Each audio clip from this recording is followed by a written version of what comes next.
This is exciting, isn't it? Here we go, guys, in 5, 4, 3. Here we go. It's time for Joan Esposito. Live, local, and progressive. Thank you for the good programming. I appreciate the content and really enjoyed every moment. It's a privilege to have you on your station and listen. It's good stuff. It's very educational.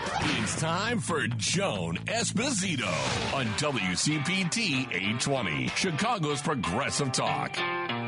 Hi, thanks for being here this Thursday, February 13th.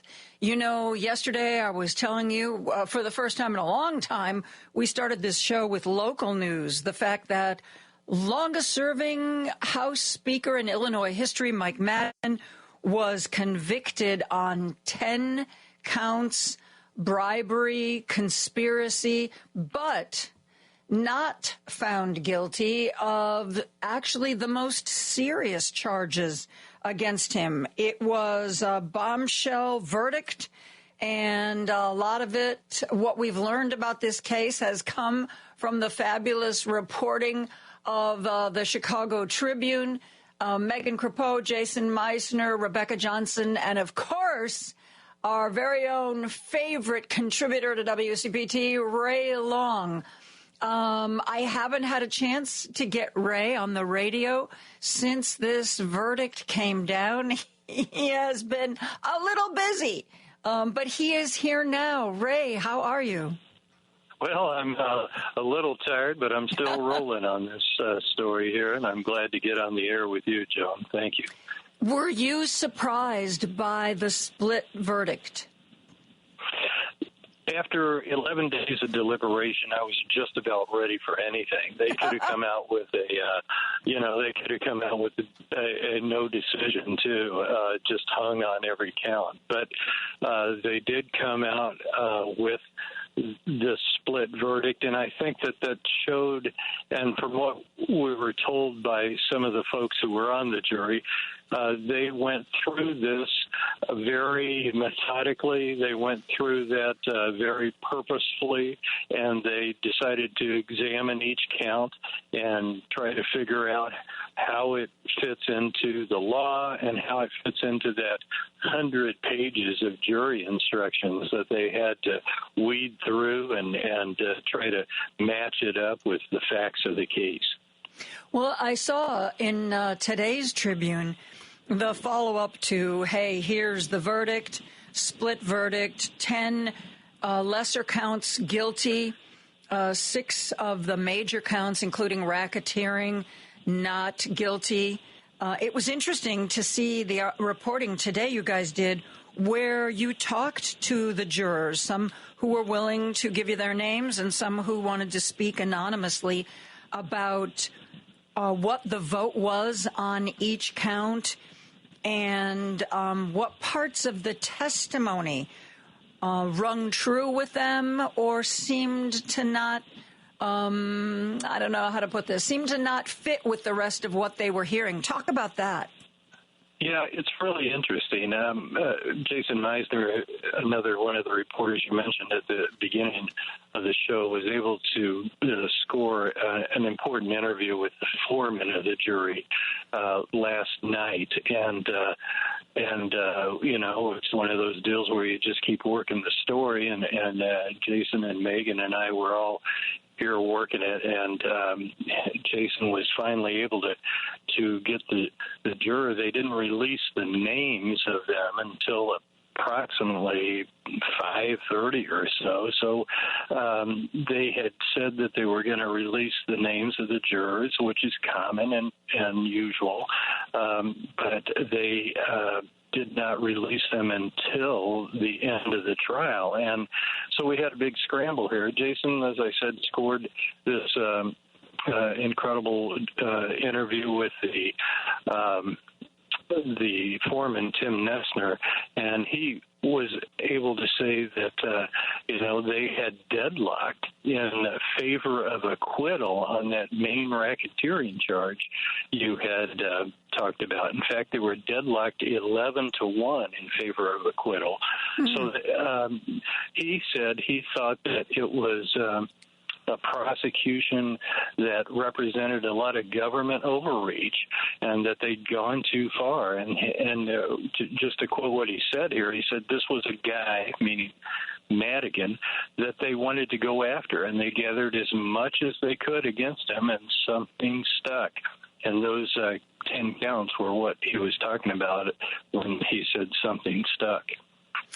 I thought that was really interesting because, grand juries, as you know, Ray, rarely refuse to indict when a prosecutor presents them with, hey, we got this, we got this, we got this. I'd like an indictment. Grand juries almost always go, you're like, yes, sir. But in this case, it was kind of like, yes to that, but sir, we really think that you're going too far here. And that kind of a smackdown, that kind of a pushback isn't real common. Prosecutors aren't used to that kind of thing. Yeah, the last big one here in Chicago probably was the Rod Blagojevich case. They had 2 trials with him. The first one, he was only convicted of one of nearly a couple dozen counts. And then they came back and tried him again and convicted him of a whole bushelful. But it raises the question now, Joan, of course, will the prosecution decide to come back and retry Madigan on some of these counts? And that is a decision that they've got to weigh. They're also, interestingly, the U.S. attorney said that they're going to examine whether or not Madigan was truthful on the stand, and if they think not, then they may pursue some type of penalty for him, put him in the penalty box, either on sentencing or maybe come back later. It was unclear to me how they would approach that. But the prosecutors said this? Yeah. The U.S. attorney. Yeah. So it's and of course, there's a whole issue of, will Madigan appeal? And most likely he will. And he's coming up on, as we talked about previously, he's coming up on 83 in April. So all of that is going to factor in. And there's also another kind of unusual situation with this case, too. They have talked about having a forfeiture hearing because the prosecutors are trying to get as much as like $1 million from Madigan through forfeiture. So that's a whole other avenue, and we still don't have a sentencing date, and this whole thing just keeps bubbling along. It's really interesting that you say that the prosecutors are thinking of maybe filing charges against Mike Madigan related to the fact that he may have perjured himself. Because in this article on the Tribune website today, as you read through it and see these discussions with the jurors, juror number 2 said, for me personally, that was a pivotal moment that maybe, quote, he was not telling the whole truth, and I know that had an effect. And that was when Mike Madigan took the stand, which many people considered a pretty risky move. Right. He apparently first said that, he really didn't know Kathy Lasky, that he met her long ago at a block party. But then on cross-examination, he admitted that she was also the wife of a former alderman, which kind of made one juror think, well, was he kind of being a little slippery there and not giving us the whole truth? Another juror, or the same juror, said that she felt that he was answering questions in a roundabout way.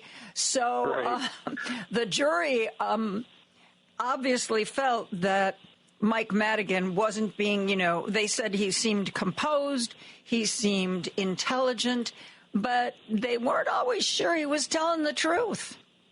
Yeah, it's one of those situations where it was interesting to watch Madigan because I watched him being cross-examined and also on the stand when his defense lawyers were asking him questions.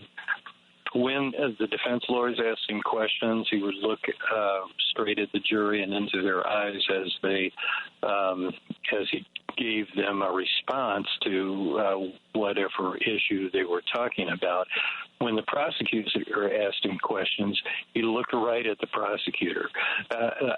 There's got to be some kind of body language going on there that I'm not hip enough to understand. But it was also an issue where, unlike times where you and I would ask Madigan questions in press conferences or chasing him down a hallway or something like that, he could give it an obtuse answer and then turn away. With the idea that he's sitting there on a witness stand and prosecutors are grilling him, he couldn't just spin on his heel and walk away. Mm-hmm. Do you think, looking back at the whole trial and everything you saw now, and knowing what you know now about the verdict and what the jurors were thinking, if we had a little time machine and went back in time and you were in charge of his defense, would you tell him not to take the stand? He did, in my estimation, he still did pretty well. And he did open himself up to a couple damaging moments. One of those was that the defense asked so many softball questions, basically, that allowed him to open up about his soft version of his life, that the prosecution basically told the judge, hey, wait a minute, if you're going to do that, then we ought to be able to bring in some more stuff. And what, as a result, they brought in was a tape that the defense attorneys, Madigan's attorneys, had successfully kept out. And that was a tape that had Madigan talking to his co-defendant, Mike McLean, about some folks who got jobs. And Madigan said, some of these guys are making out like bandits. Well, that tape resonated with some of the jurors, too. And that also likely was going to be a moment that will be a point for appeal in the Madigan case. So whenever he decides, and my guess is he will decide to appeal at some point. Not being a lawyer, I assume there's a set time frame that he has to appeal? That if he doesn't, he can't wait, sit on this for 3 years and then say, oh, you know what, I've decided to appeal? No. I'm not sure of the exact time frame. Generally, it comes out after they get a sentence, and that sentence is down the road here, and they've got to go through that forfeiture hearing. They haven't set the sentencing date. There are also maybe complications that I can't explain because I don't have the legal background to do it. But, they're going to be also talking about whether or not they are going to bring some of those counts where they were deadlocked, where the jury deadlocked, and whether they'll bring him back for another trial. So it's a one. They're still trying to sort it all out over here at the courthouse where I am right now. Wow. Well, when he first went to trial, I remember it was reported that he had quite a big pile of money that had been originally, I guess, campaign money that he was able to legally roll over. And, it was like, well, this trial, he's got plenty of money to pay all of his lawyers. But it's been going on for a long time. And from what you're saying, it could continue on quite a while in the near future. Will there be a point where we see a Mike Madigan GoFundMe? Well, I don't know. I mean, he's still seeing campaign contributions to some of the campaign funds that he was affiliated with. So I'm not so sure you're going to be seeing him standing on the corner selling pencils anytime soon. Okay. Definitely, he spent more than $8 million toward legal fees from his campaign fund, and that's like you said, it's legal. And it's something. I've explored it. It's done in a lot of states, and we've seen Trump spending campaign money on legal fees too. But it still seems to stick in the craw of a lot of regular folks here, because they don't have that kind of money. If they ever get in trouble, they don't have a campaign fund to help pay their legal expenses. Well, of course, too, if he runs out of money, I would imagine, don't you think his daughter would take his case pro bono? Gosh, I'd like to think so. Well, I hadn't even gotten to that stage of thinking it through, but I imagine he's done okay, too, on his property tax appeals business here as a major lawyer in this town. Yeah. Ray, thank you so much. I know you're still really busy on this. Just because there's a verdict doesn't mean that the reporting is done.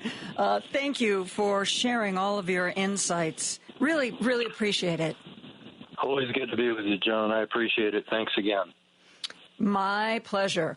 Ray Long has been with another group of excellent reporters, been covering the Mike Madigan case for months and months and months. He and Jason Meissner, Megan Coupeau, Rebecca Johnson, they are all credited on the article today, which talked to a lot of the jurors and find out what they thought about the testimony. And, they were on a blackout, at least as far as news of the Madigan trial. And interestingly, it looks like from the interviews they gave that they really respected that they didn't, Google Mike Madigan trial until they had turned in their verdict. It was also very interesting that while they were somewhat impressed with Mike Madigan on the stand, they didn't always feel that he was being straight with the jury. Interesting. Guilty on 10 counts, conspiracy, bribery, but Mike Madigan acquitted on the most serious counts. Probably the biggest account he was facing was the racketeering account. And the jury said, we felt that he had done some things wrong, but we also felt that there was prosecutorial overreach in some of the charging. Interesting, huh? You can catch all up if you get a subscription to the Chicago Tribune. You can just, put in a search for Mike Madigan and read everything that this crack group of reporters has been offering us. Okay, we've got some time to talk about the rest of the news of the day. And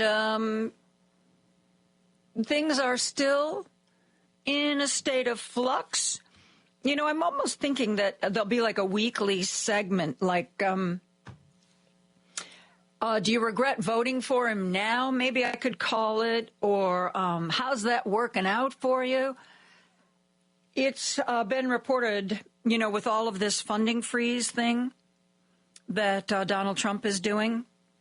One of the things that Donald Trump promised when he was campaigning was not only that he was going to bring down the price of eggs, which he has not. And then remember, even before he was sworn in, after he was elected, he said, that's hard. Once grocery prices are up, it's really, really hard to bring them down. Okay, well, you didn't even wait to be inaugurated before you capitulated on that promise. He was also going to make utilities. Your utility bill, that was going to come down too. Except if you live in Alabama, part of your utility cost has been picked up by a program that the federal government under Donald Trump has decided to do away with or not fund or not allow it to distribute funds. In Alabama, the state of Alabama, southern state, I would imagine that in a lot of southern states, there were a lot of Trump voters. Hey, he's going to bring down the price of eggs. Hey, he's going to make my utility bill come down. And I guess nobody who loved them was willing to say to them, the guy lies. The guy tells people what they want to hear. And remember when he was in office last time and he just lied? Yeah, do you remember that? Do you think it's possible he's lying to you now? Because this government money that used to go to Alabama is no longer going to Alabama. Everybody in Alabama is getting a letter saying that there's going to be $100 charge because the people who actually use the service, I mean, the company's not going to absorb that. Are you kidding me? The people who use the service have to make up the federal money that isn't coming their way anymore. Yeah, Donald Trump, he's going to cut costs. Bet you didn't think that, you were going to be subsidizing those cuts by paying an extra $100 on your utility bill, did you? Did you think he was going to cut taxes? Did you think he was going to try to get more money from rich people? Did you think the billionaires were going to bail you out? Did you think it through? Maybe that should be the title for the segment. Did you think it through? So Alabama now looking at $100. They're getting a letter saying, oh, by the way, the federal government program that used to give us this money isn't giving us this money, so you have to give us this money. And in Kansas, that's in Alabama. In Kansas, a lot of Kansas farmers are the farmers that grew the crops that USAID bought to send to starving nations. And suddenly, the people of Kansas have realized that they are in deep trouble. If there is no USAID, there are no USAID programs. See how that works? And that means USAID isn't going to be buying their crops. And that means a lot of farmers in Kansas are in real serious trouble. So what have the brilliant representatives from Kansas decided to do? Are they going to fight to try to keep USAID alive? No. The part of USAID,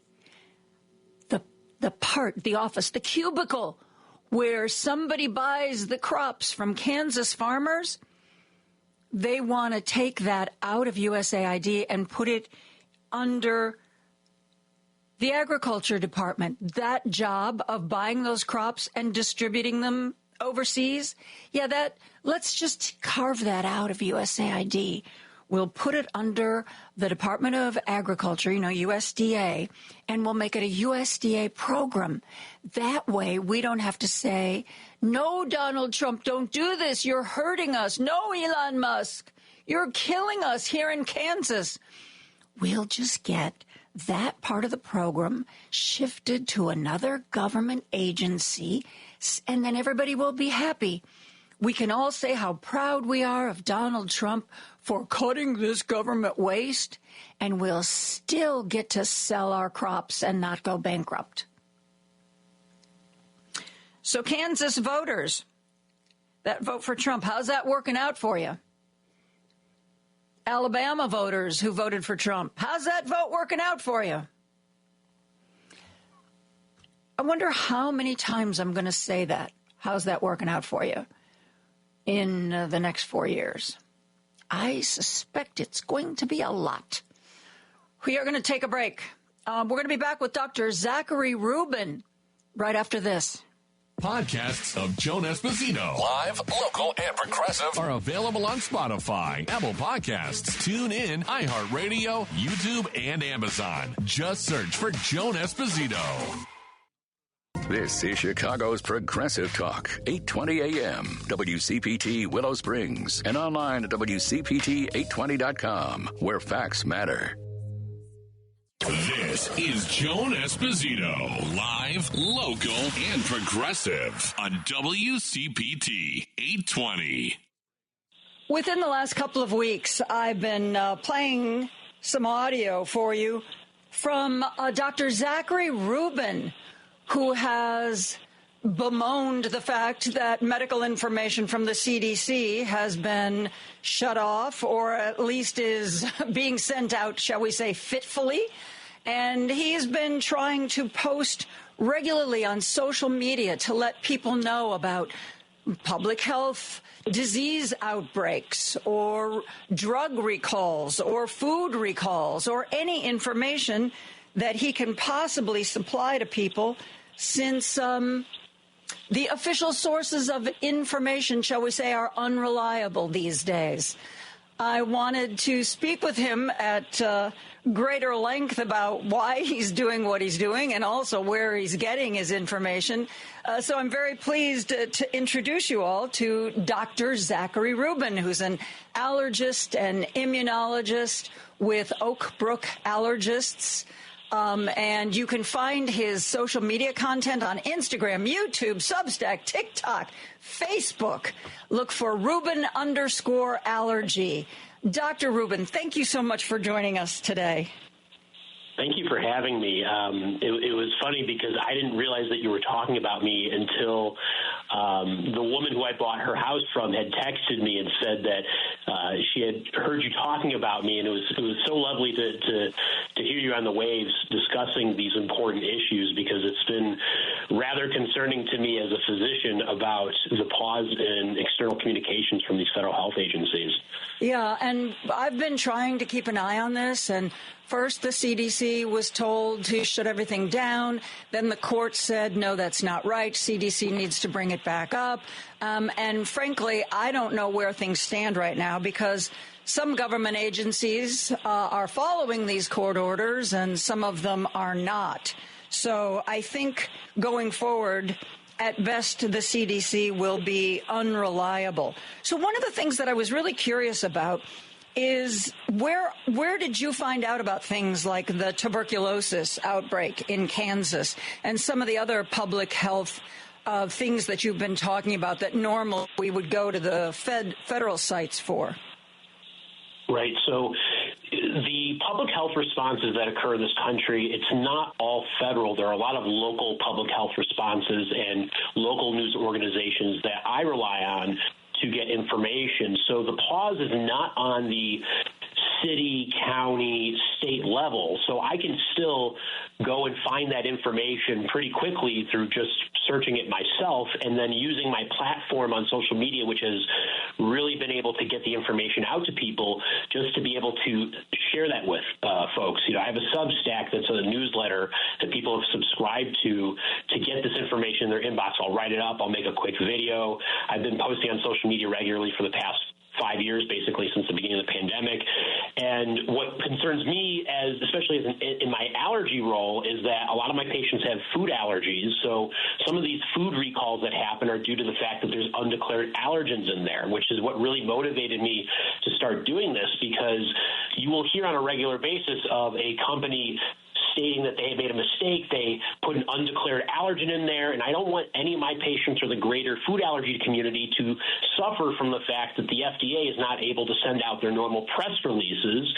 So you can still go to the FDA's website directly and find some of this information, or go find it at the manufacturer, or again at the local level, to get this information. And interestingly, some of these pauses have been lifted, and I got an email yesterday. Actually, I'm looking at my email right now, 4 of them, that were weekly recaps of these recalls that were as far back as January 19th and going all the way up to February 8th, that they essentially have this huge backlog of information that they did not send through their normal email alerts, through the normal press releases, and the media has been taking several days longer than usual to release this information to the public that I've been trying to stay on top of. Yeah, well, I can tell you the media's a little bit overwhelmed right now. And while ordinarily that would be a really good source of this kind of information, like you said, it may not show up at all, or even if it is reported, it might be later than would be prudent.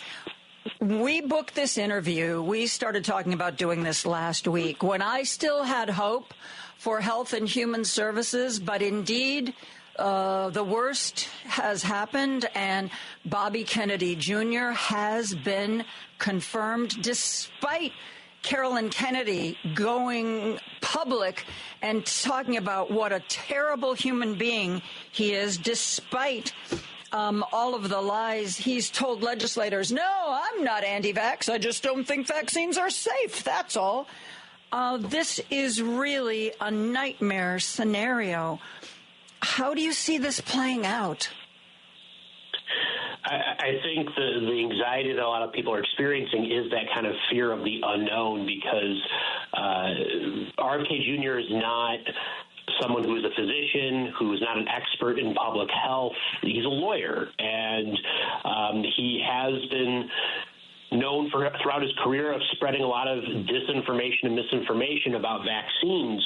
And so it's surprising to pretty much every physician that this happened.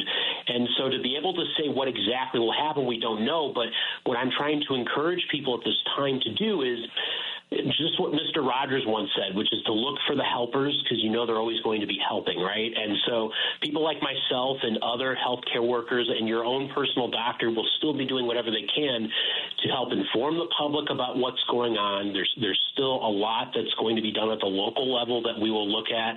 And we will continue to try to do the best as we can in terms of the scientific and medical community, despite what may be unknown at this time, to try to improve the health and well-being of our society.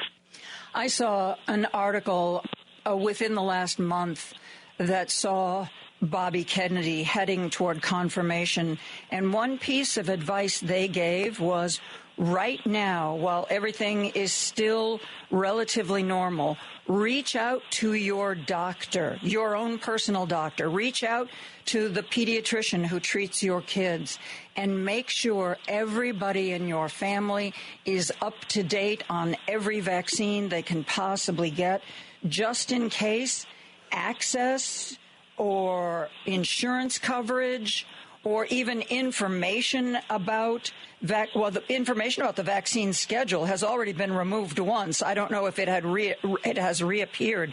Would you say that's good advice? Would you tell people, you know what, send your doctor an email today? You know, am I up to date on all my vaccinations? And if not, when can I come in? Right. I think that's sound advice from the standpoint of really the reality is there's several outbreaks occurring across the country of various vaccine preventable diseases such as measles. There's a big outbreak happening right now in West Texas. There are several cases in Atlanta. And so this occurs primarily in people who are either not immune because they can't get vaccinated or they chose not to get vaccinated. So there are people who are vulnerable to these potentially serious diseases. So regardless, I think it's important for everybody to make sure that they're up to date on their vaccines, regardless of who is heading the HHS or not. We've seen that the vaccination rates have declined since the pandemic has started to many states in the country. I don't believe Illinois is a part of that, but many states in the country are below the 95% threshold for herd immunity for the MMR vaccine to protect against measles, mumps, and rubella. Some of them are, even under 90%, and that is very concerning to me as a physician, because many physicians, including myself, who are on the younger side, haven't seen a lot of these diseases because they were essentially stamped out. And now you're expecting us to kind of learn and relearn some diseases that we don't normally encounter, other than a couple questions on a standardized test, because vaccines were so effective at preventing these things. Now that we're relaxing a little bit, it's going to start coming back, unfortunately. Mm-hmm. Before I let you go, one of the things that I don't know that much about that apparently Bobby Kennedy Jr. is a big proponent of is raw milk. Now, my understanding was that we started pasteurizing milk for a reason, and that the fear is that if he paves the way for more widespread distribution of raw milk or raw milk products, that could be dangerous. What can you tell us about that?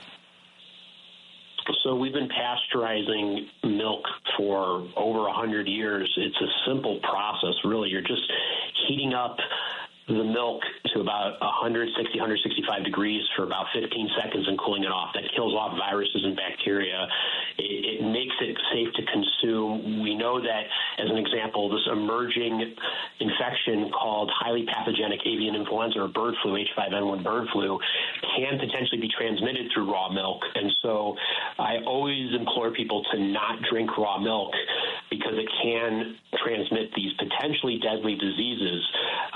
So I never recommend that. So I would imagine if there was potentially more access to raw milk, it's not to say that the general public will want to still consume it. There's just going to be some people who may be persuaded in a direction because they were told that it was beneficial and relatively safe, when we know that's not the case. And there's no significant benefit of just drinking straight raw milk compared to pasteurized milk. There's not really any change in nutritional content for it. And so all we have to do right now is continue to educate people about the risks associated with drinking raw milk, that people should just read their labels carefully to make sure that they are drinking pasteurized milk. It's not generally a problem right now for most people, but it's just something that we have to keep an eye on. What one bit of advice would you like to share with our audience today?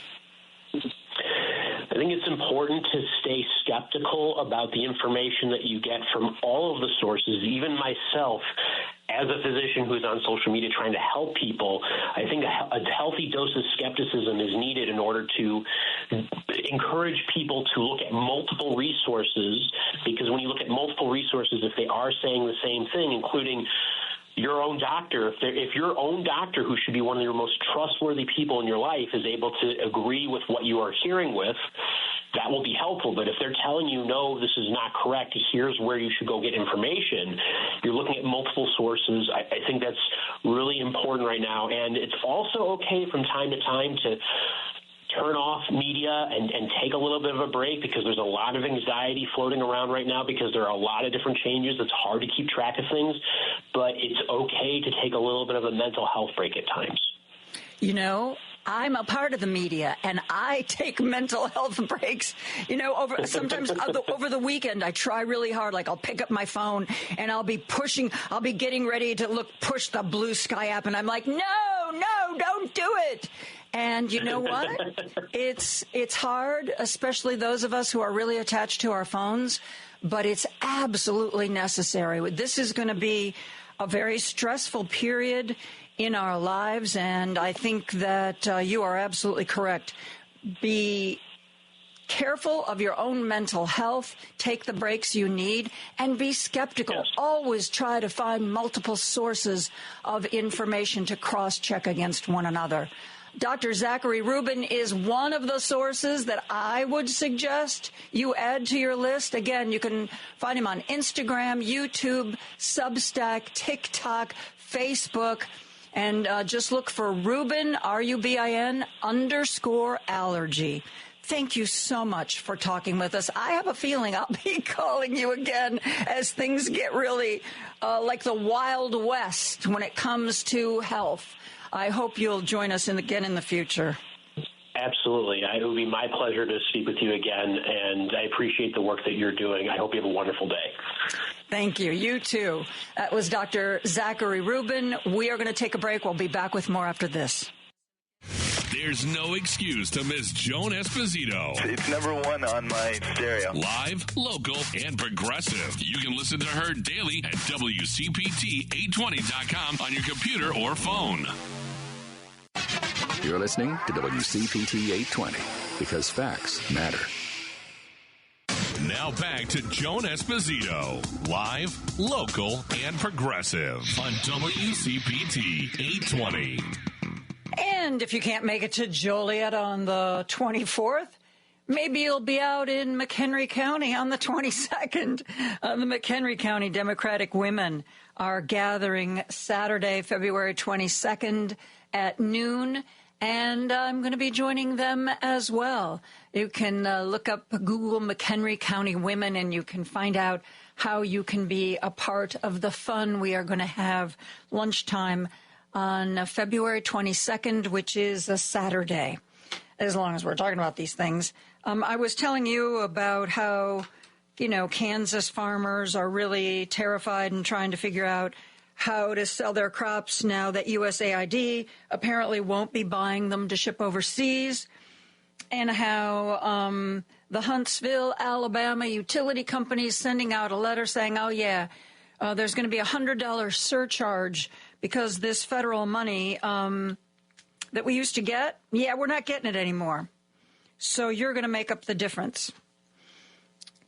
And on the text line today, people have been saying, you know, they're not confident that people who voted for Trump, even when it causes them this kind of pain, farmers who are suddenly in a position to not have a market for their crops, people who are suddenly getting a letter saying that there's going to be an extra $100 charge because federal money that used to offset these costs isn't there anymore.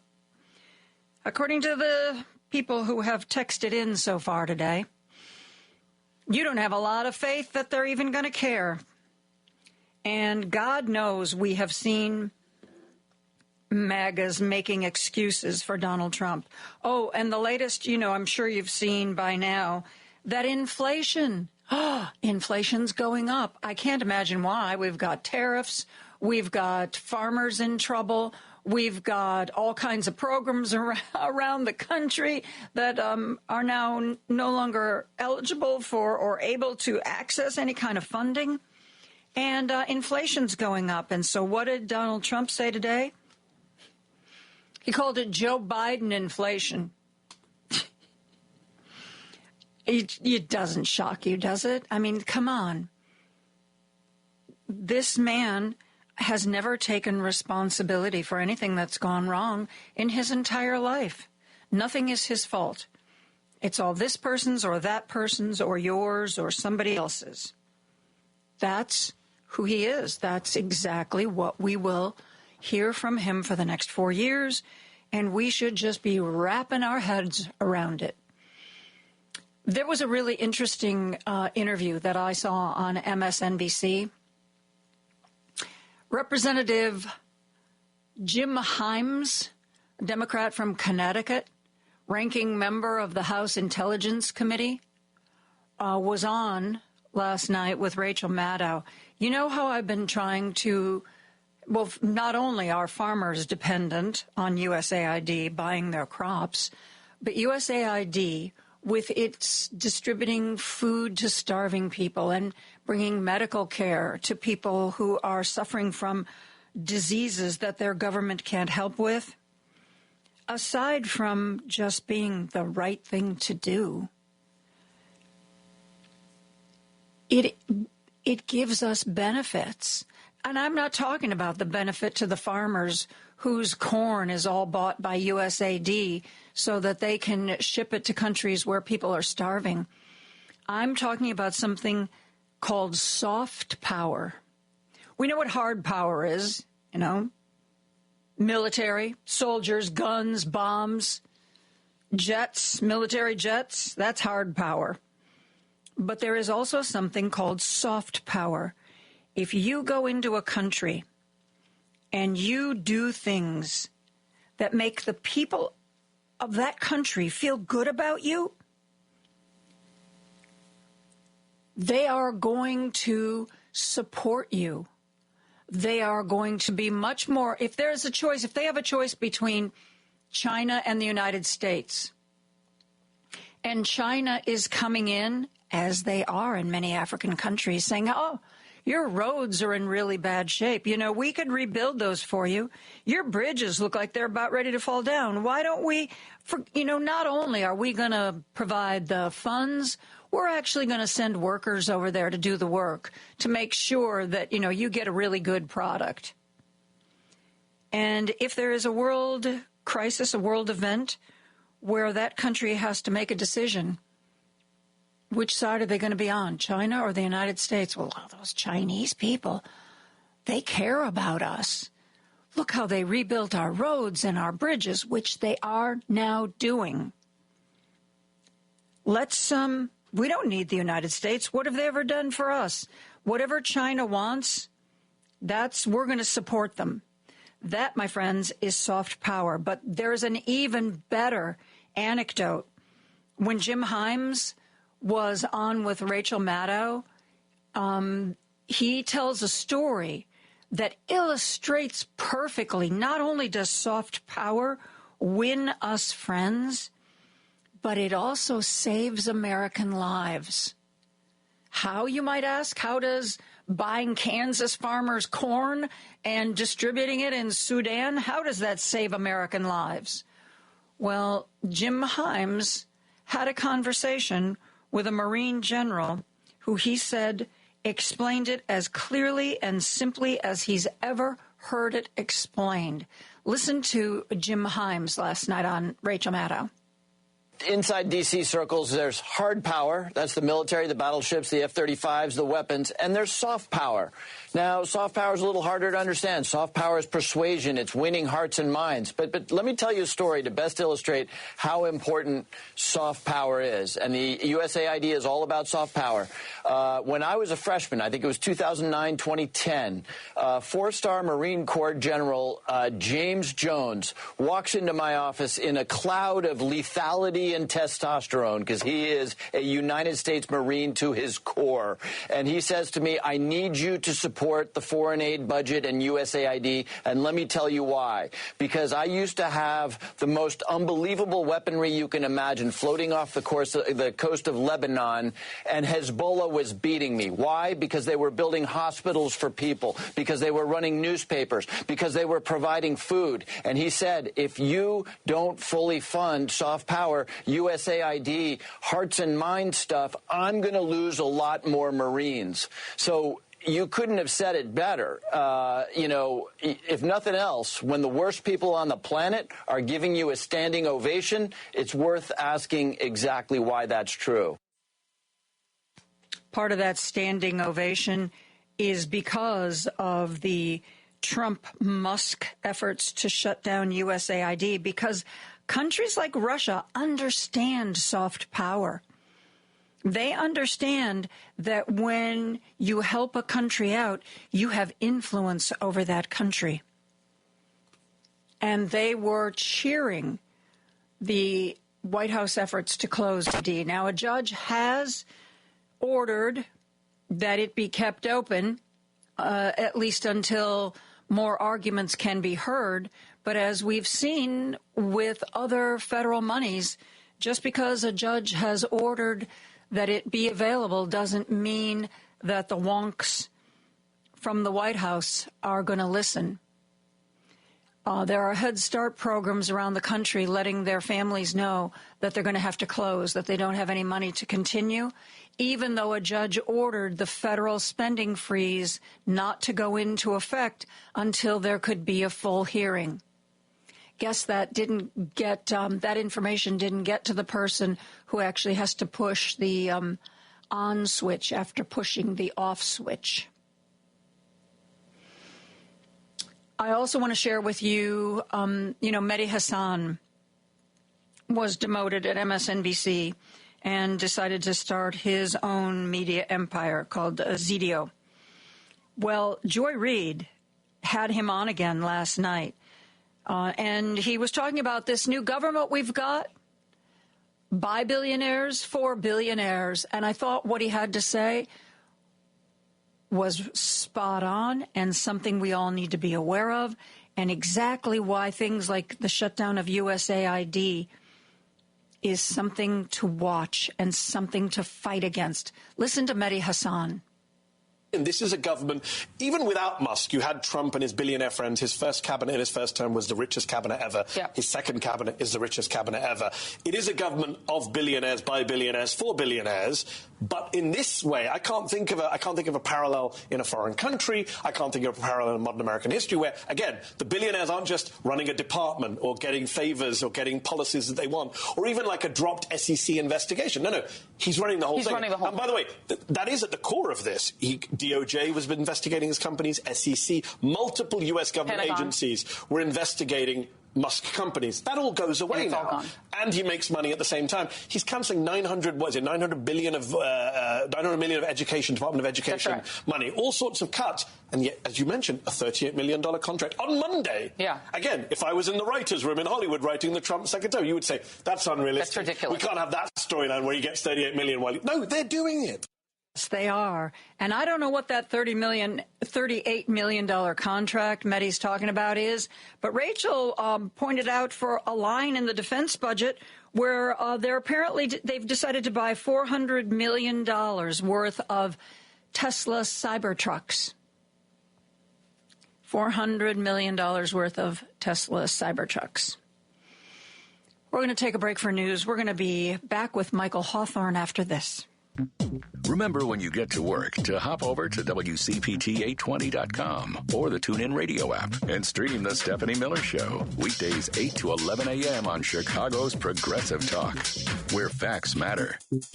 Alexa, play WCPT. WCPT from TuneIn. It's time for Joan Esposito. Live, local, and progressive. Joan, as always, exceptional work from you from, your TV days all the way up to today. You're truly exceptional, and thanks for this great show you have. It's time for Joan Esposito on WCPT 820, Chicago's Progressive Talk. Well, we're having a little bit of trouble connecting with Michael Hawthorne, the environmental reporter for the Chicago Tribune. So here's what we're going to do. I actually, usually, as you know, I spend the first hour taking your calls and reading your texts. But because we had the breaking news about the Madigan verdict, I wanted to get Ray Long on. And I really wanted to get Dr. Rubin on today because of the Bobby Kennedy Jr. stuff. So things got kind of overloaded, shall we say, on the schedule. So since we haven't connected with Michael, let's do this. Let's open up the phone lines now. And as I've already been reading the texts, which are still, of course, coming in, 773-763-9278, 773-763-9278. Lady B is back at the studio and will take your information and hand it off to me so we can chat about the news of the day. And I will continue to read the texts of the day. One of the things that I didn't get to because of the crush of other news was an interview that Bernie Sanders did. He did an interview with Brian Tyler Cohen, and part of it was published on YouTube. God love him. I know that he's an old white guy, and we have a tendency to be frequently let down by them. But he's always somebody who has spoken the language of people who don't make a lot of money. He's spoken the language of people who are having trouble getting health care. And he speaks to the blue-collar worker like so many, I've said this before, so many Democratic politicians. Not that I have anything against college professors, because you do know that I interview a lot of them on the air, but I don't think we want that kind of professorial conversation from our elected officials. That sort of dispassionate, let's look at this analytically. I think what we want is what Donald Trump gives people. He gives them passion. Now, his passion is an anger based on lies, but he elicits passion from his followers. And sometimes Democrats don't seem to be able to speak plainly or with any degree of passion, with a few notable exceptions, and I'm hoping that list grows longer. Cory Booker, Chris Murphy, Jamie Raskin, and Bernie Sanders. I want to share some of what Bernie Sanders had to say in these YouTube clips. One thing he said that really struck me, that we are in an unprecedented moment. This really is different than anything that's happened to us before. And people say, well, you know, where Abraham Lincoln had the secession, he did. I would argue this is different. This is not fighting to keep states in the Union. This is trying to resist a group of very wealthy, very powerful people who are trying to dismantle our government and our democracy. This is it's been called a slow-moving coup. Well, it has been moving a little more quickly of late.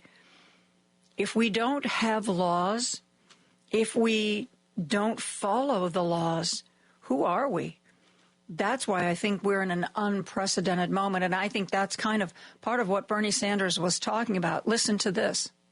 We are in literally an unprecedented moment in modern American history. When we look at Mr. Musk, everybody has got to understand this is the wealthiest guy in the world right now, worth over $400 billion. You talk about Trump's getting elected and inaugurated. Musk put over $270 million into Trump's campaign, and guess what? He's now the most important person in government. What does that sound like you? Does that sound like a democracy, a government of the people, by the people, or for the people, or is it really an oligarchy doing the bidding of the very richest people? All right, that's number one. Number two, what concerns me very much is the move toward authoritarianism in this country. You have Trump circumventing and bypassing Congress, deciding, hey, it doesn't matter what Congress did. Congress put money into this project. Now, we're going to do away with it. I don't want to spend that money. It's gone. And that means programs for low-income, working-class people going to be gone. Fortunately, the courts are beginning to put a stop to what he's doing. But that is what he wants to do. But you don't have a democracy if you circumvent the legislative body. And then he's going after the courts. You heard J.D. Vance saying, well, the courts don't have a right to stop what the president is doing. No, really? I mean, that's what 100 plus years of American jurisprudence has been about. So you got oligarchy, and then you have this movement toward authoritarianism. What is the end goal here? The end goal of oligarchy is to make the richest people who are already phenomenally rich even richer. So how do you do that? Well, you do that through massive tax breaks. Well, where do you get the money to provide trillions of dollars in tax breaks? You cut programs that working people need. Just today, the House brought forth their budget reconciliation bill, an outline of it, talking about huge tax breaks, the very richest people, while they're cutting Medicaid very significantly, and I suspect other programs as well. So you're asking me, are they going to cut costs for working people? No, they're not. They're going to give tax breaks to the rich, and they're going to make massive cuts in programs that working families desperately need.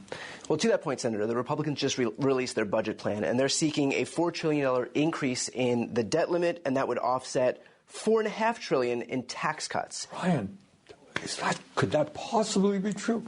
The Republicans who've been telling us for years what a big concern it is that we have a large national debt. They want to increase the national debt by $4 trillion, right?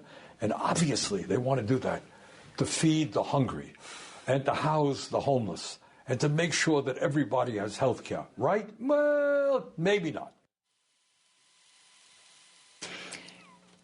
The text line has been aboil with, I mentioned that Donald Trump blamed inflation, the current inflation spiral, on Joe Biden. Apparently, somebody who texted in said that they also heard that Trump was blaming Biden for the invasion of Ukraine. Remember how we used to get that trolley guy who always wanted to say that it was Ukraine's fault because if Ukraine was talking about joining NATO, and it was like so that it was their fault that Russia invaded them?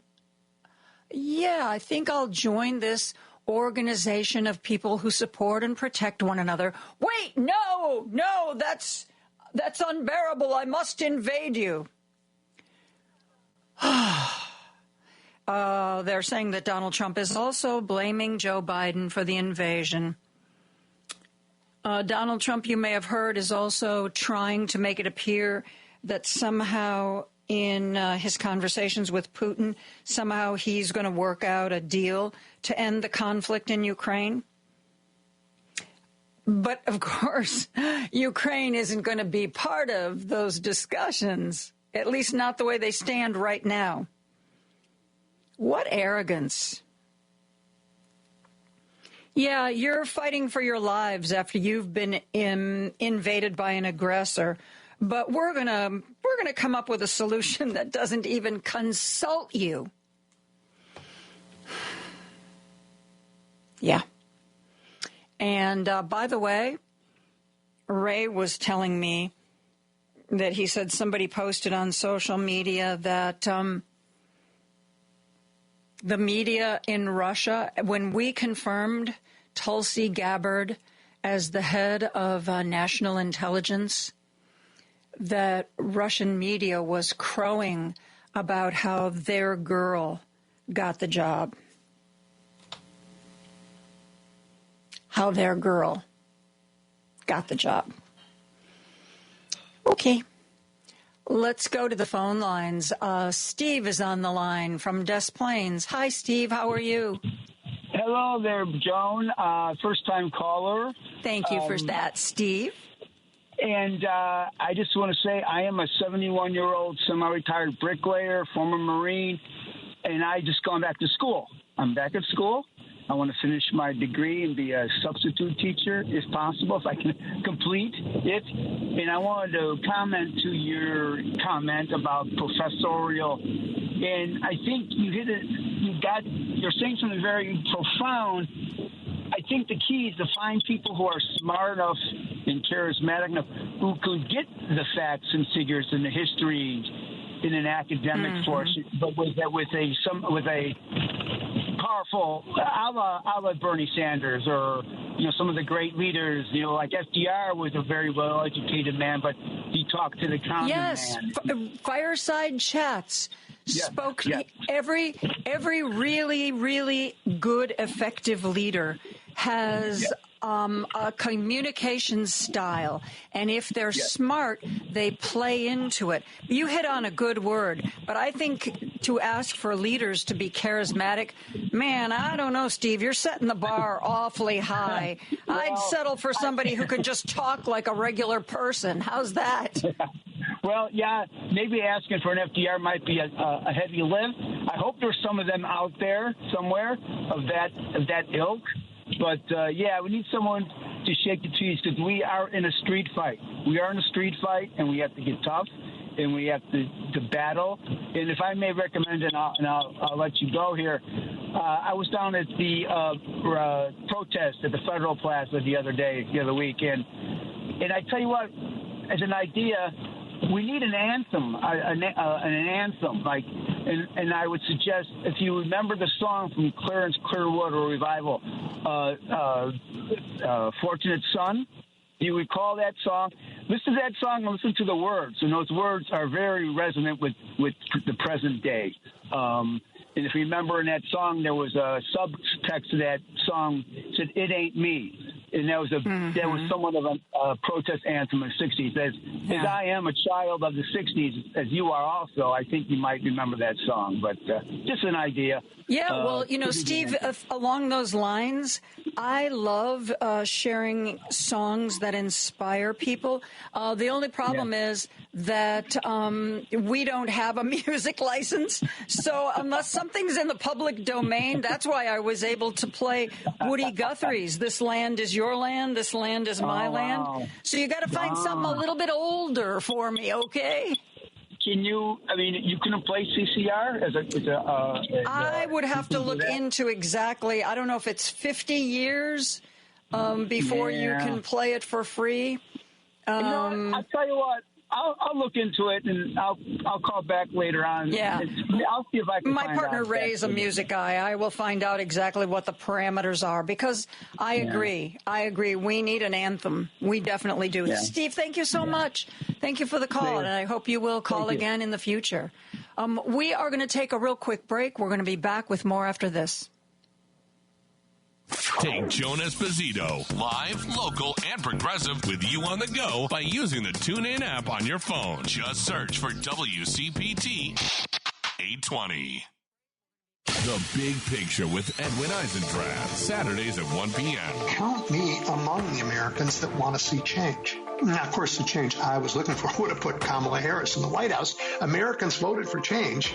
They just, Trump, I think they got the wrong kind. Still, I'm grateful for elections, even when we lose. You know, they tell us about ourselves, and we can't ignore that and shouldn't. The Big Picture with Edwin Eisendrath, Saturdays at 1 p.m. Chicago's Progressive Talk, WCPT 820, where facts matter.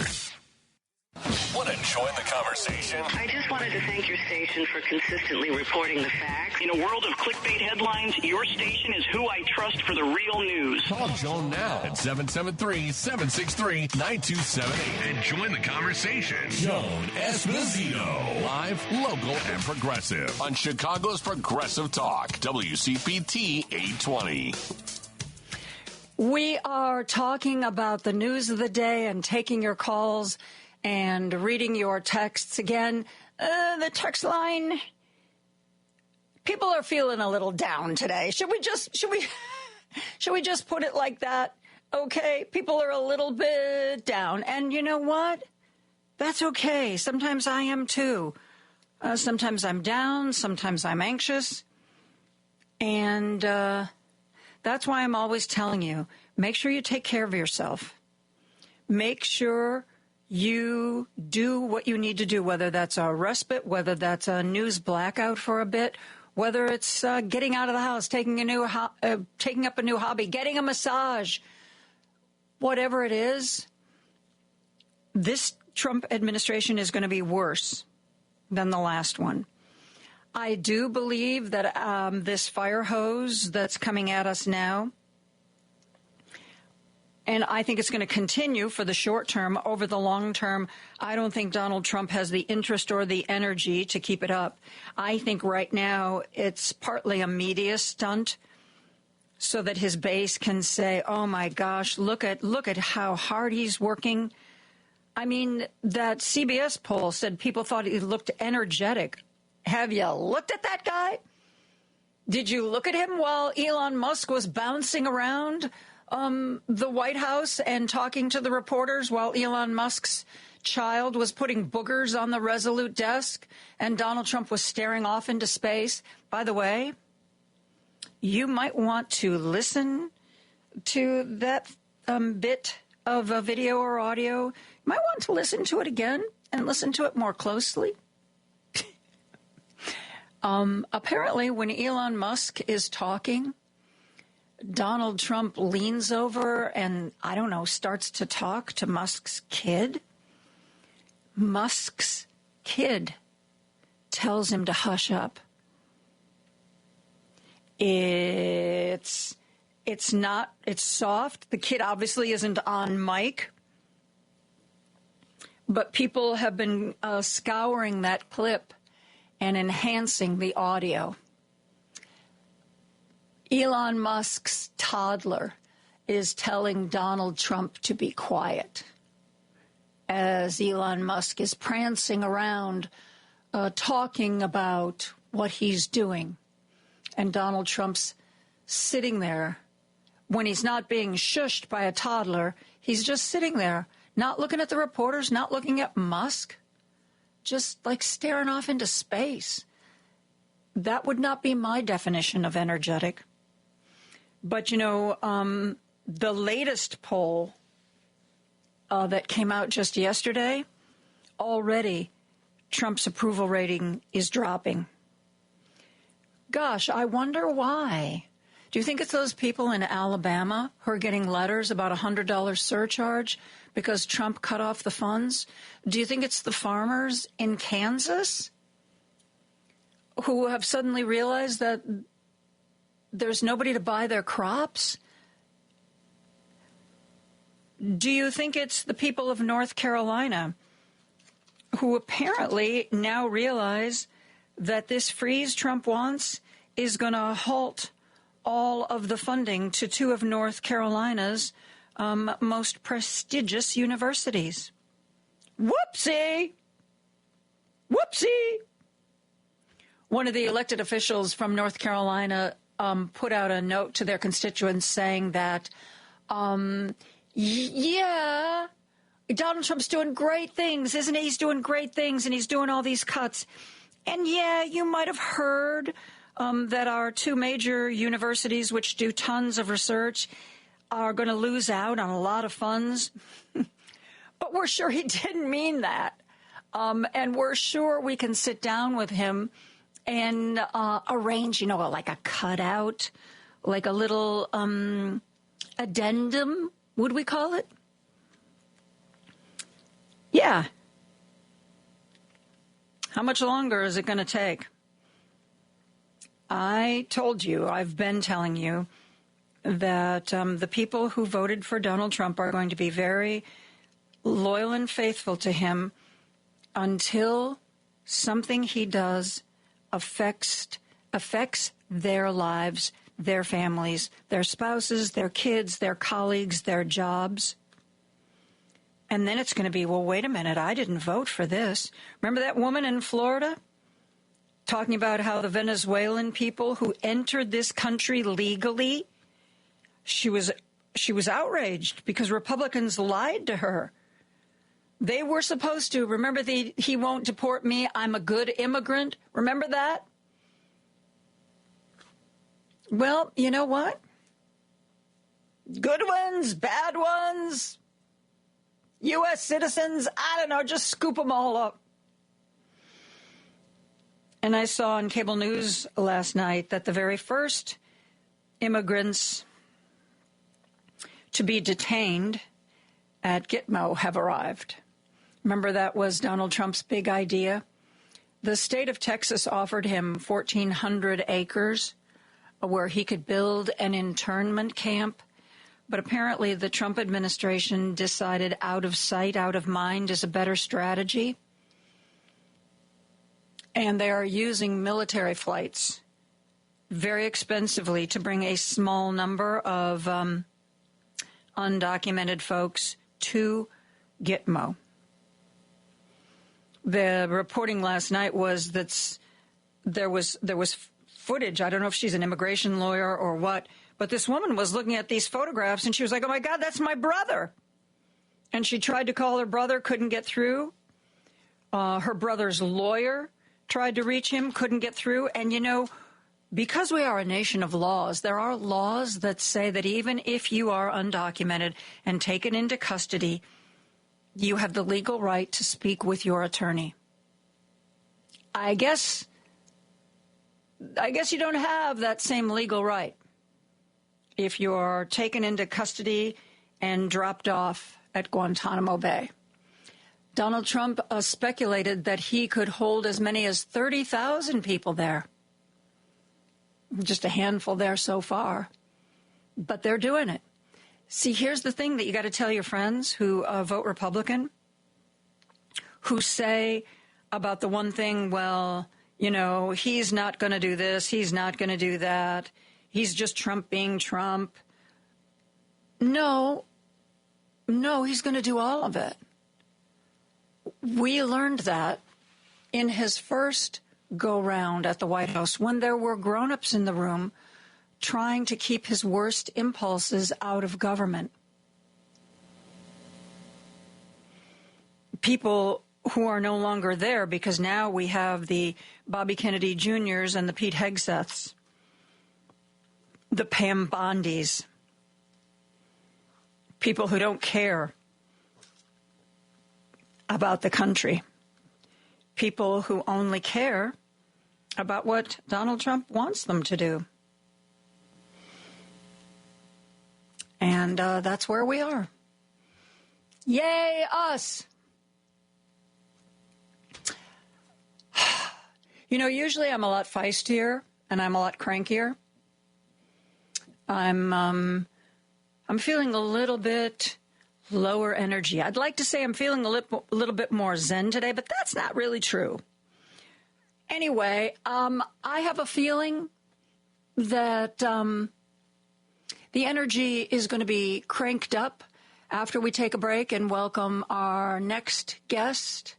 Former Illinois Republican Congressman Joe Walsh will be joining us right after this. If you've missed any of today's show, you can listen on Spotify, Apple Podcasts, TuneIn, iHeartRadio, YouTube, Amazon, or HeartlandSignal.com. Just search for Joan Esposito. Live, local, and progressive. This is Chicago's Progressive Talk, 820 AM, WCPT Willow Springs, and online at WCPT820.com, where facts matter.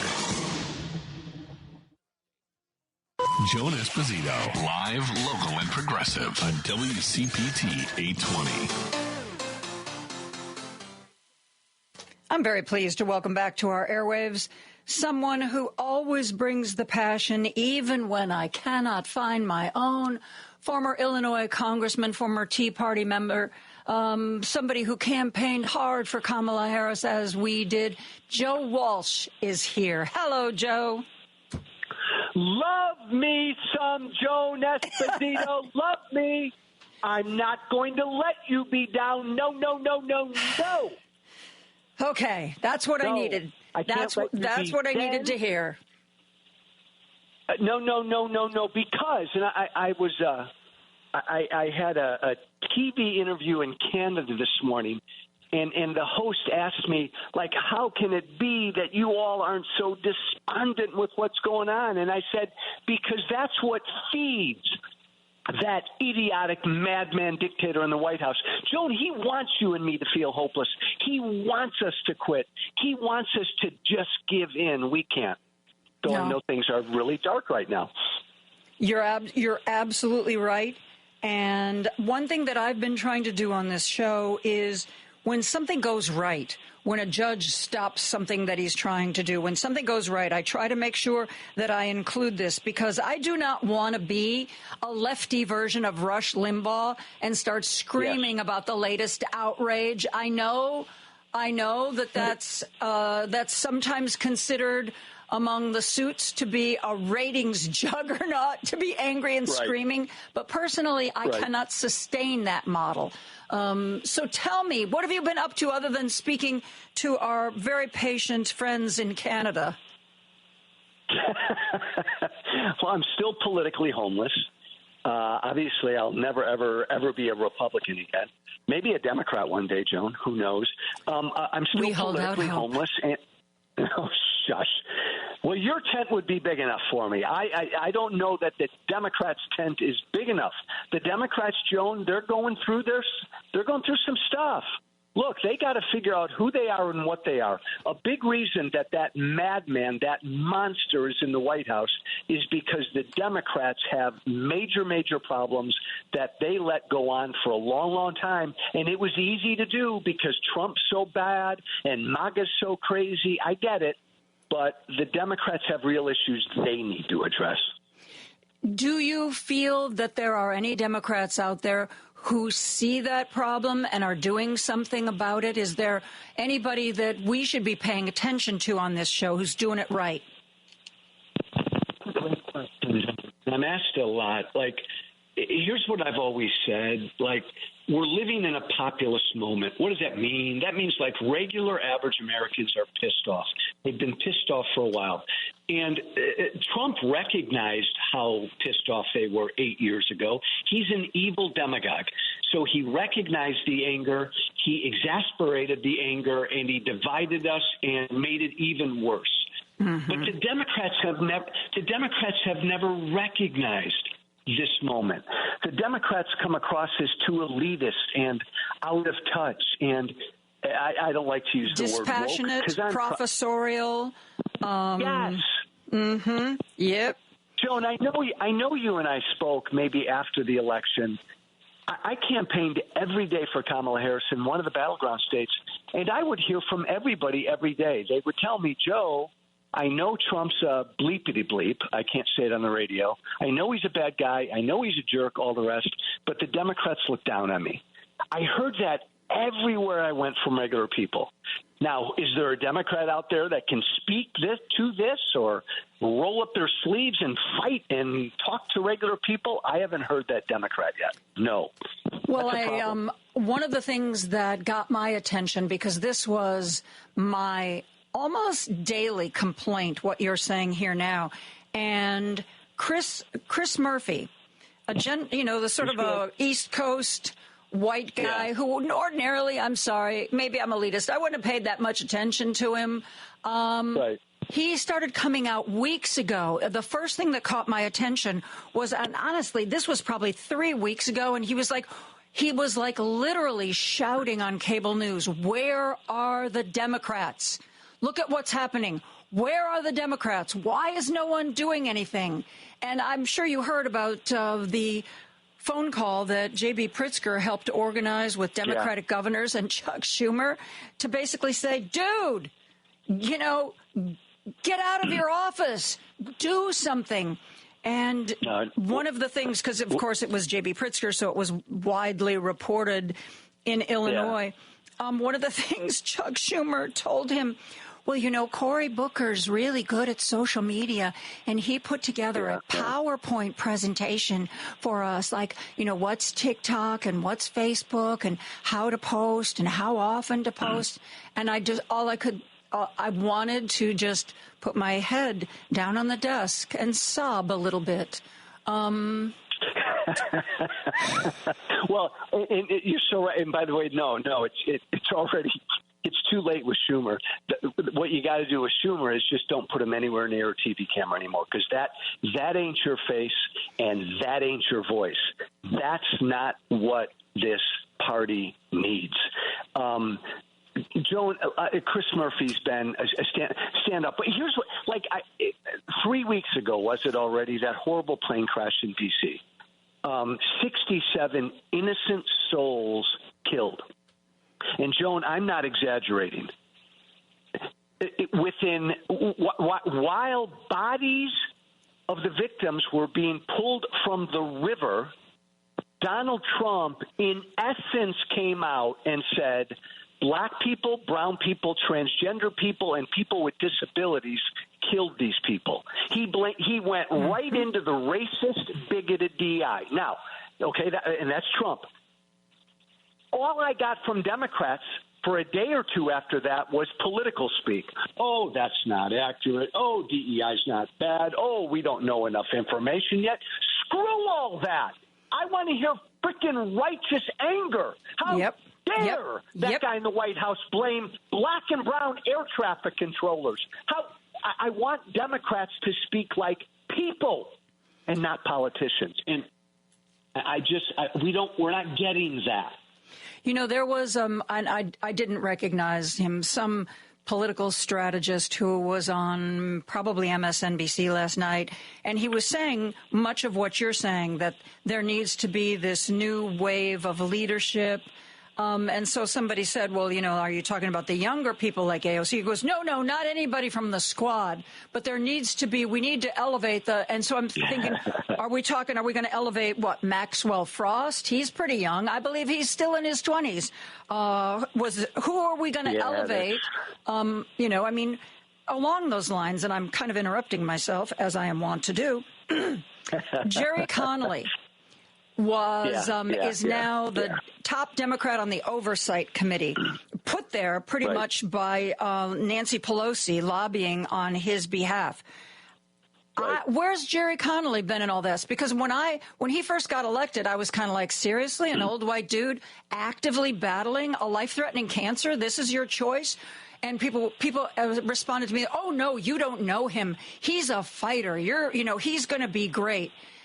Have I been missing all of the press conference and statements and social media posts from Jerry Connolly fighting against anything that's going on now? I don't think so. Maybe I'm wrong. He's a good guy. I served with him. But, he's too old. That ain't it. But, Joan, I say this as a former member of Congress. I don't think you're going to get that standout voice in Congress. There are too many of them. AOC is a fighting voice. I think she's too young. This Jasmine Crockett, she's a good-spirited fighter. I think she's too new and young. And the other thing the Democrats have to wrestle with, Joan, is do you want to do a real hard left-wing fighting populist, or do you want to do something a little more to your middle kind of fighting populist? They've got to make that decision as well. How big of a tent do the Democrats want to be? They're losing a lot of people.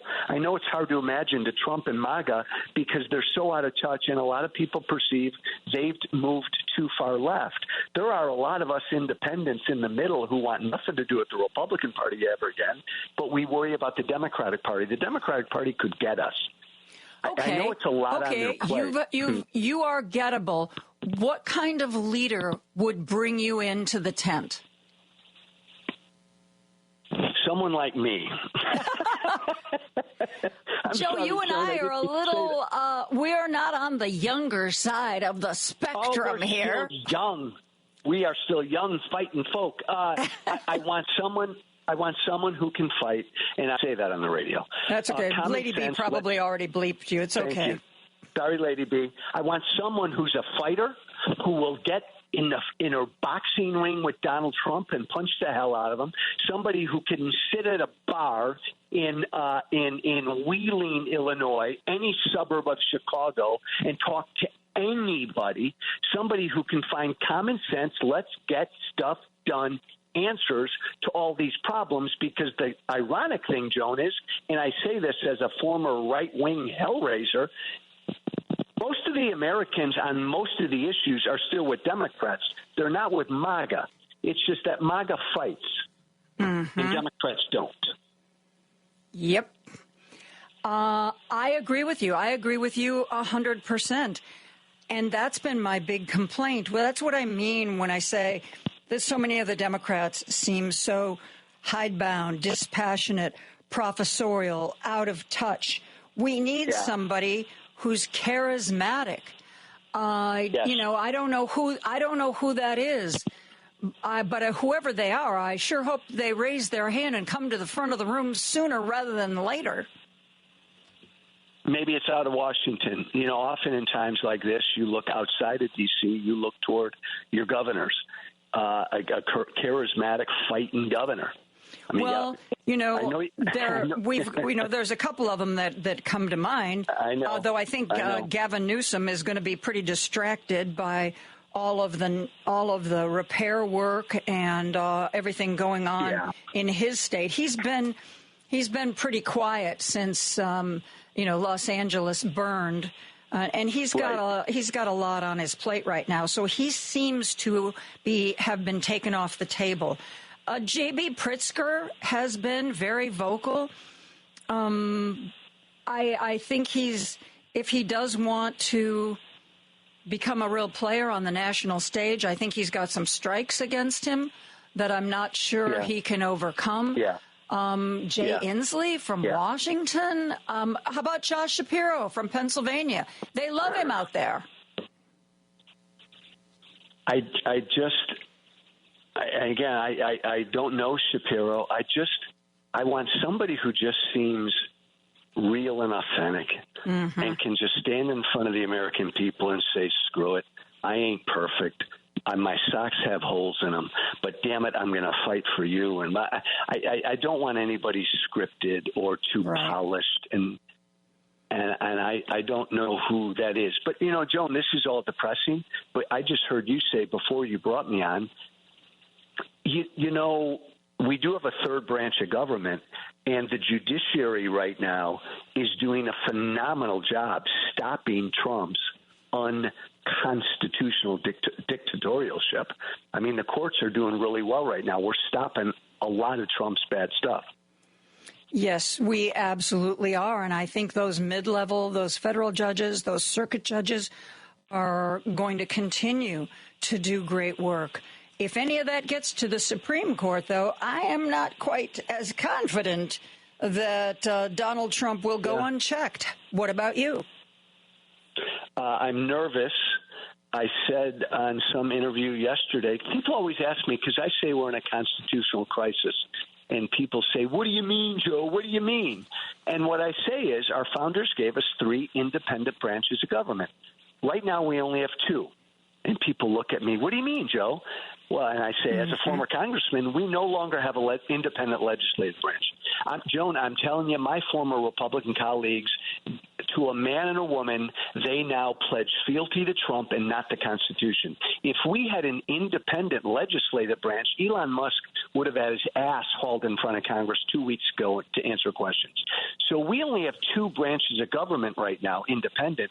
That's a crisis, and you just alluded to, oh, my God, what if the third branch relinquishes its independence? Then all hell breaks loose. Well, Donald Trump said when he was campaigning that he always felt that the executive branch should be elevated above the other 2 branches of government. It shouldn't be co-equal.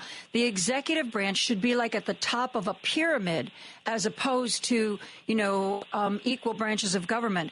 And there have always been voices of dissent, people willing to stand up within a party to say this is wrong. We had Barry Goldwater going to talk to Nixon. Yeah. We had John McCain, who saved the Affordable Care Act. There have always been brave people. I mean, however you feel about them, Liz Cheney and Adam Kinzinger paid a very high price for opposing Donald Trump.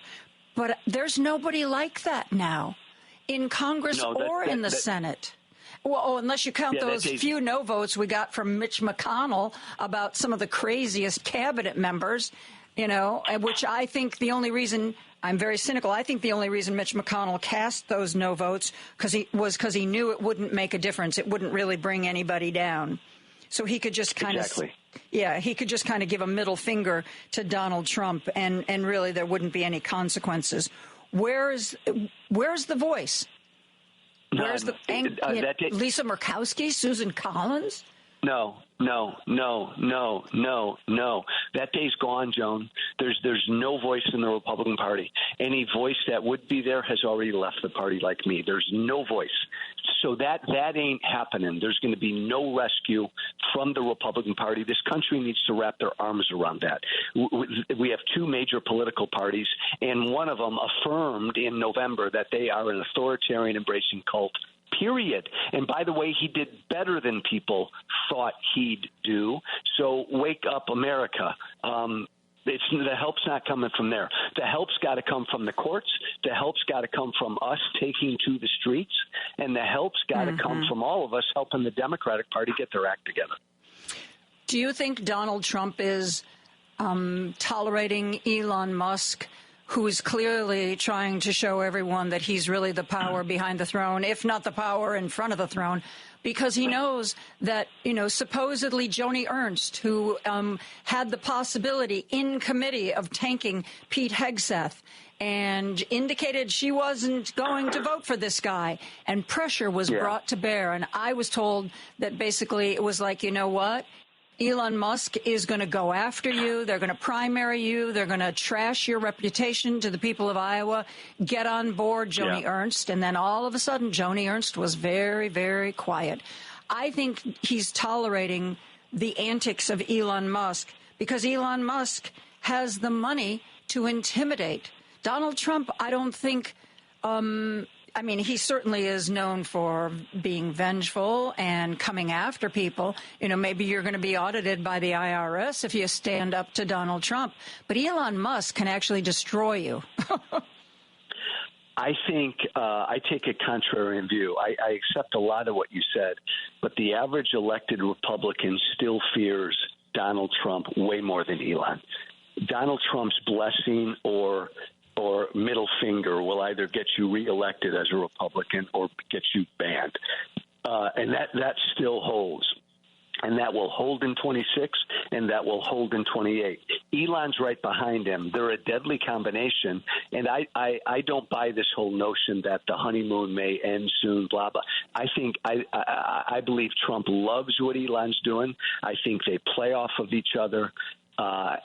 So I think that I see them hanging together for a long, long time. As you said, increasing the pressure on all Republicans to stay in line.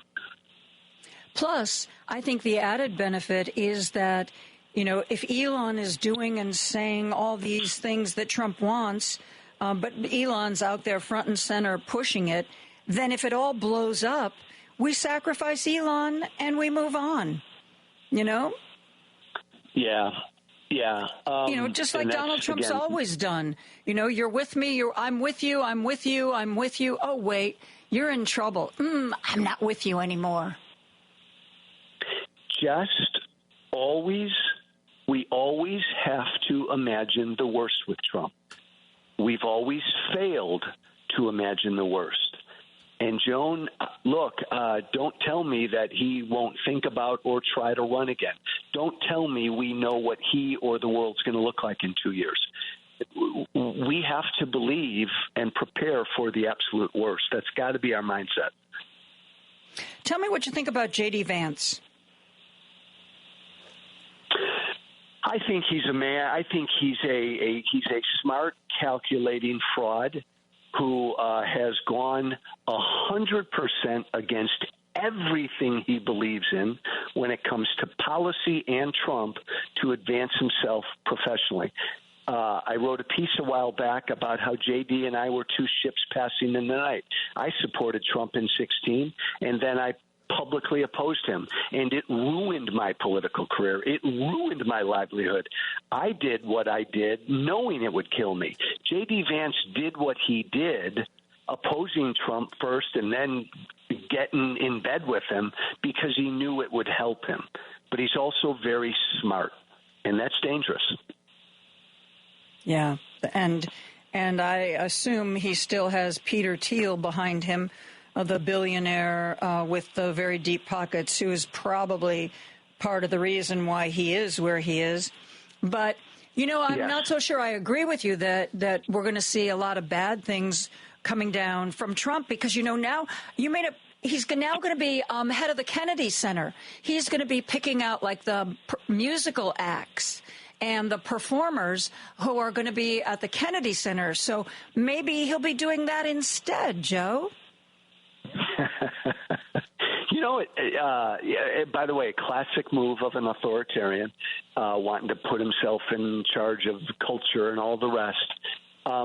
But it's like, Joan, and again, this is where the Democrats are so bad. And by the way, Joan, I blame Joe Biden for a lot. I do not blame Kamala Harris for losing. I think she did really well. I blame Joe Biden and his humongous old man, bitter ego for doing what he did. We didn't hear from Joe Biden for 4 years. And Donald Trump is in our grill every single day. Donald Trump went to the Super Bowl. Donald Trump he's holding press conferences every day. Now, it's easy to do because he lies every time he opens his mouth. But, the perception is he's always out there. And it wasn't that way with Biden. Democrats. He was a behind-the-scenes guy. Yeah, but he just couldn't communicate either. Trump's. Maybe we'll get sick of it in another 2 or 3 years, but maybe not. I mean, you and I are. I'm saying the American people in general. Are you surprised? It's part of his magic that we haven't been hearing more from Bill Clinton or Barack Obama? No, because they aren't going to rescue the party. I campaigned with Bill Clinton in Pennsylvania. It's like a nostalgia tour. And even with Barack Obama now, it's like I think a lot of these Democrats are disconnected with where people are today. David Axelrod, I wanted to just whack him upside the head the other week. Talk about an old-time consultant. Go retire, David Axelrod. Telling Democrats they shouldn't fight on this USAID issue. Pick your battles. Don't fight Trump everywhere. Yeah, I didn't know he said that. I've heard other people saying that. We have to. Well, supposedly even Chuck Schumer told the Democrats in the Senate when it came to Trump's cabinet nominees, we're not going to oppose all of them. The ones that are at least halfway normal, you can vote for those because that way when we oppose the ones that are really out there, it'll have more of an impact. That didn't work out very well. No. Go away, Schumer. Go away. And David Axelrod and all the rest of your day's done. This Democratic Party needs to connect regular people and not connect with the people who watch MSNBC every night. They need to recognize that. Mm-hmm. How about Rahm Emanuel? I like Rahm. I've always liked Rahm. Rahm's a fighter. I'd like to see Rahm play a role here because I think Rahm would be speaking your and my language right now. So he did agree with Axelrod. They were on the same show that they shouldn't fight to save USAID. But no, I think Rahm generally gets it. James Carville, I don't want to see Carville on TV anymore. Oh, my God, go retire. These old Democratic voices, Joan, good God. Yeah, I know. My fear I think you're right, I think Rahm Emanuel is a fighter. When he was mayor of Chicago, though, his reputation was that he was the mayor for downtown. He didn't really pay much attention to the neighborhoods, the actual people that you and I are talking about. He was the one who was so proud of bringing all these corporate headquarters to downtown Chicago. It was sort of like, well, if we fix up downtown Chicago, then all of the goodness will work its way out to the neighborhoods. And that actually kind of didn't happen. Plus, I think he's always, for the rest of his political life, going to be hounded by the fact that he sat on the Laquan McDonald video for more than a year. I don't know that that's going to win him any friends. Yeah, no, I don't think Rahm's the guy to run. I think Rahm should be at a table helping Democrats figure out what the heck they need to do. I think his voice is valuable. Do you know anything about Ken Martin, the new head of the DNC? I don't. I wish I did. I don't. I know David Hogg pretty well, the Chairman DNC. Yeah, is that a good thing that he's in that position, or a disruptive thing? No, I think it is. I think it is. He's total Gen Z. You know, he was down at Parkland High School in Florida back in 2018 with that horrible shooting. He's become a big gun control advocate. He and I disagree a lot on guns, obviously, but we've developed a real respectful relationship. But he's young, and he's Gen Z, and Democrats didn't do as well with Gen Z and young people as they have before. That's a real problem, so they need that. I don't know much about the new guy, though, in Minnesota. And I don't think that matters. I don't think those positions don't matter. What matters is the faces and voices that you have out there as candidates trying to inspire and help move people somewhere. That's where it's got to come from. And you don't think there's anybody currently in political elected life who stands out as that person to you? You think it's going to be somebody whose name you and I aren't all that familiar with now, who comes to our attention over the next few months? Yeah, and it's got nothing to do with issues. I'm not a Democrat, obviously. It's got nothing to do with issues. I'm imagining if I were a Democrat, who would that inspirational person be? I don't see it out there right now. No. Yeah, that's kind of what I was afraid you were going to say.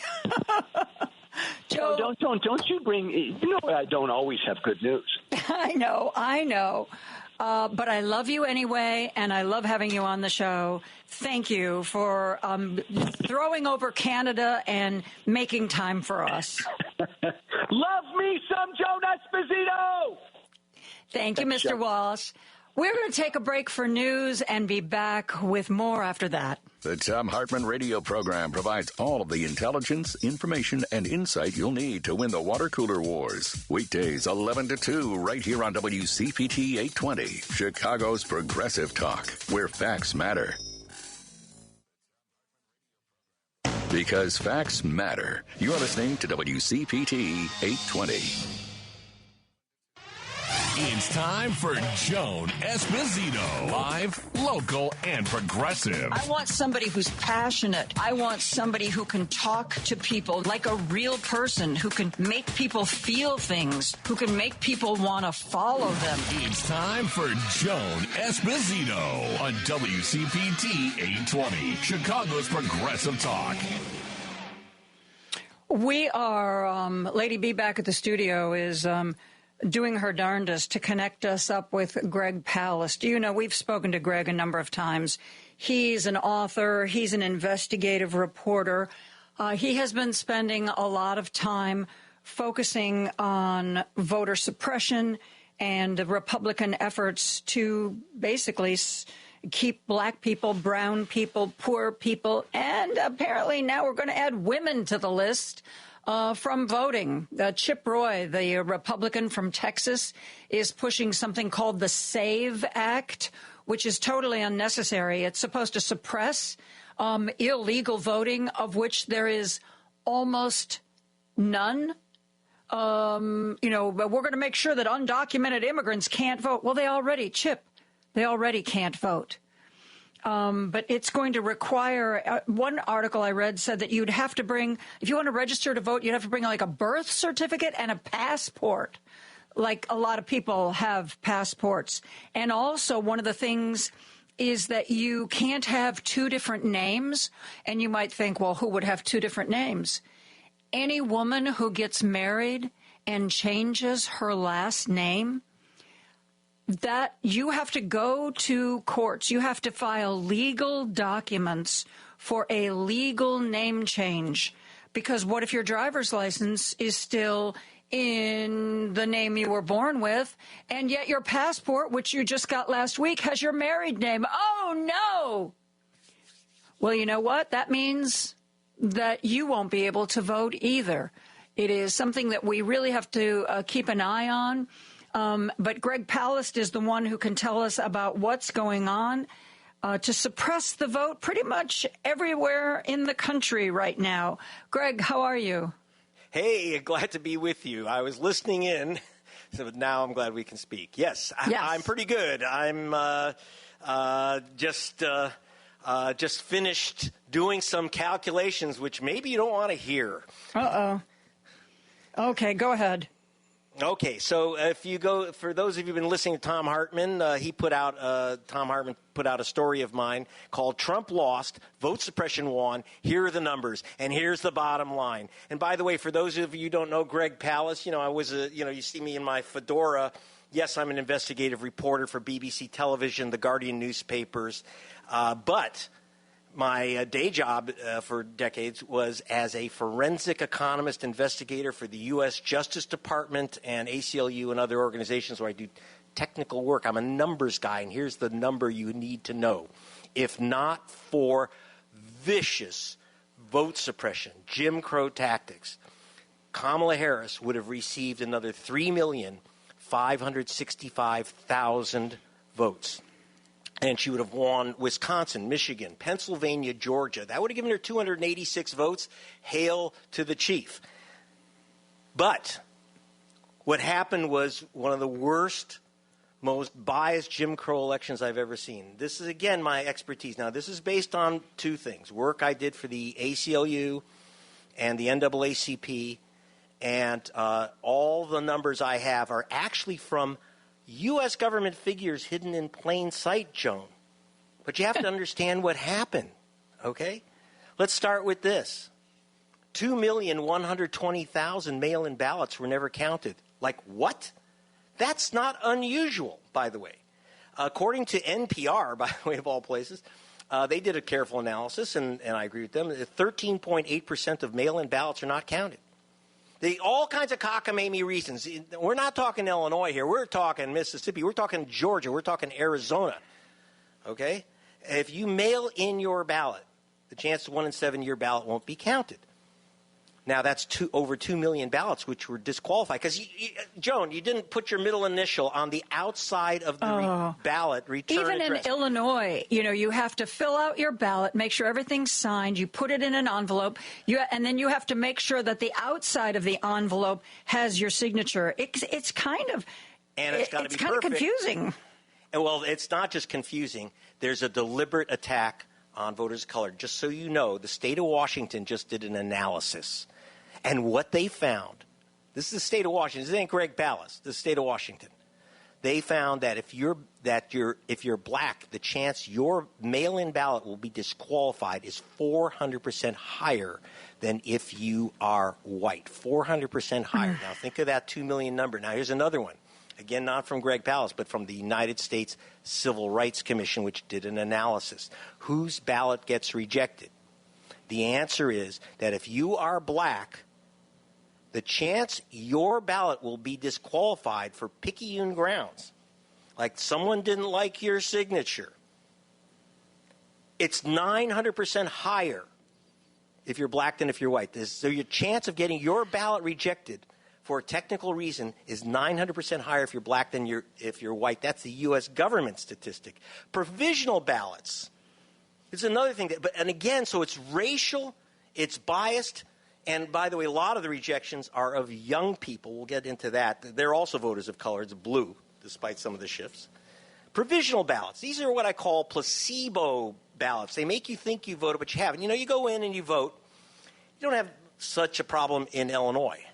But believe me, in Georgia, where I was almost the entire election season, you show up, your name is missing from the voter rolls. You've been purged. You've been challenged. We'll get to that. And the little nice lady behind the desk says, hey, here, just fill out this paper ballot, stick it in an envelope, write your information. They'll check your registration. They'll count your ballot. No, they won't. Joan, they don't. And according to the United States Elections Assistance Commission, that's our official agency which tracks not only the vote, but the votes we don't count. They have said, the United States government measured that 42.3%, that's nearly half of all provisional ballots, are thrown in the dumpster. Thrown in the dumpster. That's 1,216,000 ballots which are thrown in the garbage, electoral garbage. Now, who gets those ballots? According, again, to the U.S. government, if you're black, Hispanic, or Asian American, the chance you will be given one of these provisional ballots, half of which will be thrown away, 300% higher if you're a voter of color than if you're white. That's just the beginning. Purge voters. Now, here's the number, big one. According to the United States Elections Assistance Commission, you'll have, by the way, you don't have to have your calculator or take shorthand notes. It's at gregpalast.com or Tom Hartman report where you get these numbers. Here's the official number from the United States Elections Commission, which is 4,776,706 voters were removed from the voter rolls without evidence that they are wrongful voters. 4,776,706 voters. That's the official U.S. government number. Now, Joan, I'll just give you another, and then I'll tell you why. I actually went through the list in Georgia for the ACLU of Georgia. And I brought in the experts from Amazon. They know where you live, Joan. You've never gotten someone else's tidy-whities, right? So Amazon knows where you live, and so does the U.S. Postal Service. We worked with the post office and Amazon's experts, and we literally went through every single name purged from the voter rolls of Georgia. And in that state alone, they gave us back a list, not a sample, but an actual list of the names and addresses of 198,000 voters that were wrongly removed from the voter rolls, saying they had moved, and they never moved. 198,000 voters, and we called 800. If you're a statistician, I got my degree in statistics from your dear University of Chicago in economics, and I taught statistics at Indiana U, by the way. I can tell you we called 800 people. So, I'm trying to forget that memory. 800 people and it was overwhelmingly African-American voters who were knocked off lists, and some young people who are also voters of color, blue, and including, by the way, you'll see in my film, Vigilantes, Inc., which I've also put out, you'll see a 92-year-old black woman voting at the same voting station 50 years, and Christine Jordan's her name. I happened to be at the Atlanta polling station when she was thrown out with her walker because they said she doesn't live in Atlanta anymore. I went to her house down the street. In the house they said she didn't live in anymore. She was knocked off by the Republican Party officials. And there on the wall was a picture of her having dinner at that house with Martin Luther King, her cousin, 50 years earlier. So if they can knock off Martin Luther King's cousin, these are the people they're knocking off. And finally, the worst. There's other Jim Crow tricks. But the worst of all, Joan, which was brand new this year on a national level, for the first time since 1946, individual vigilante vote hunters knocked off hundreds of thousands of voters, specifically one group, True the Vote, which is a Trump front group. They're the guys that came up with that wacko film 2000 Mules, which Trump launched at Mar-a-Lago, saying that black men stuff ballot boxes. That accusation. They challenged by August, this is their own number, 317,886 voters. Now, who are these people? They're not government officials.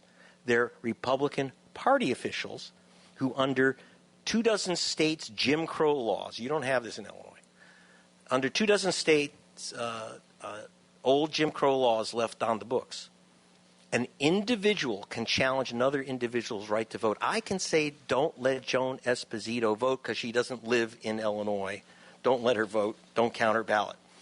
But what's worse is that they took Jim Crow to cyberspace. So you have one woman who I confronted. She personally, a GOP official who works for Marjorie Taylor Greene. And this GOP operative, again, not a government official, personally challenged the voting rights of 32,000 of her neighbors. And I showed her the pictures of the black people she challenged, and I said, do you know these people? No. But you challenged their right to vote. Did you call them? No. She said, I can't call 32,000 people, but you could challenge 32,000 people right to vote. And then finally, and one of the other people challenged, Major Gamaliel Turner lives in Columbus, Georgia, U.S. career military. He was challenged by the chairman of the Republican Party in his county, his right to vote, because he was assigned from Fort Benning, Georgia, to a base in California. And they said, okay, well, he doesn't live in Georgia anymore. He can't vote. Do I have to tell you that he's an African-American military man, career military man? And they challenged his right to vote. He calls up and he says, where's my ballot? He calls up from California to his county clerk.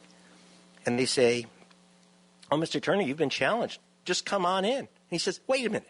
2 days before an election, you're telling me to come. All I have to do is fly 2,700 miles and prove I'm a citizen again? Well, by the way, he did fly 5,000 miles round trip to get his ballot counted.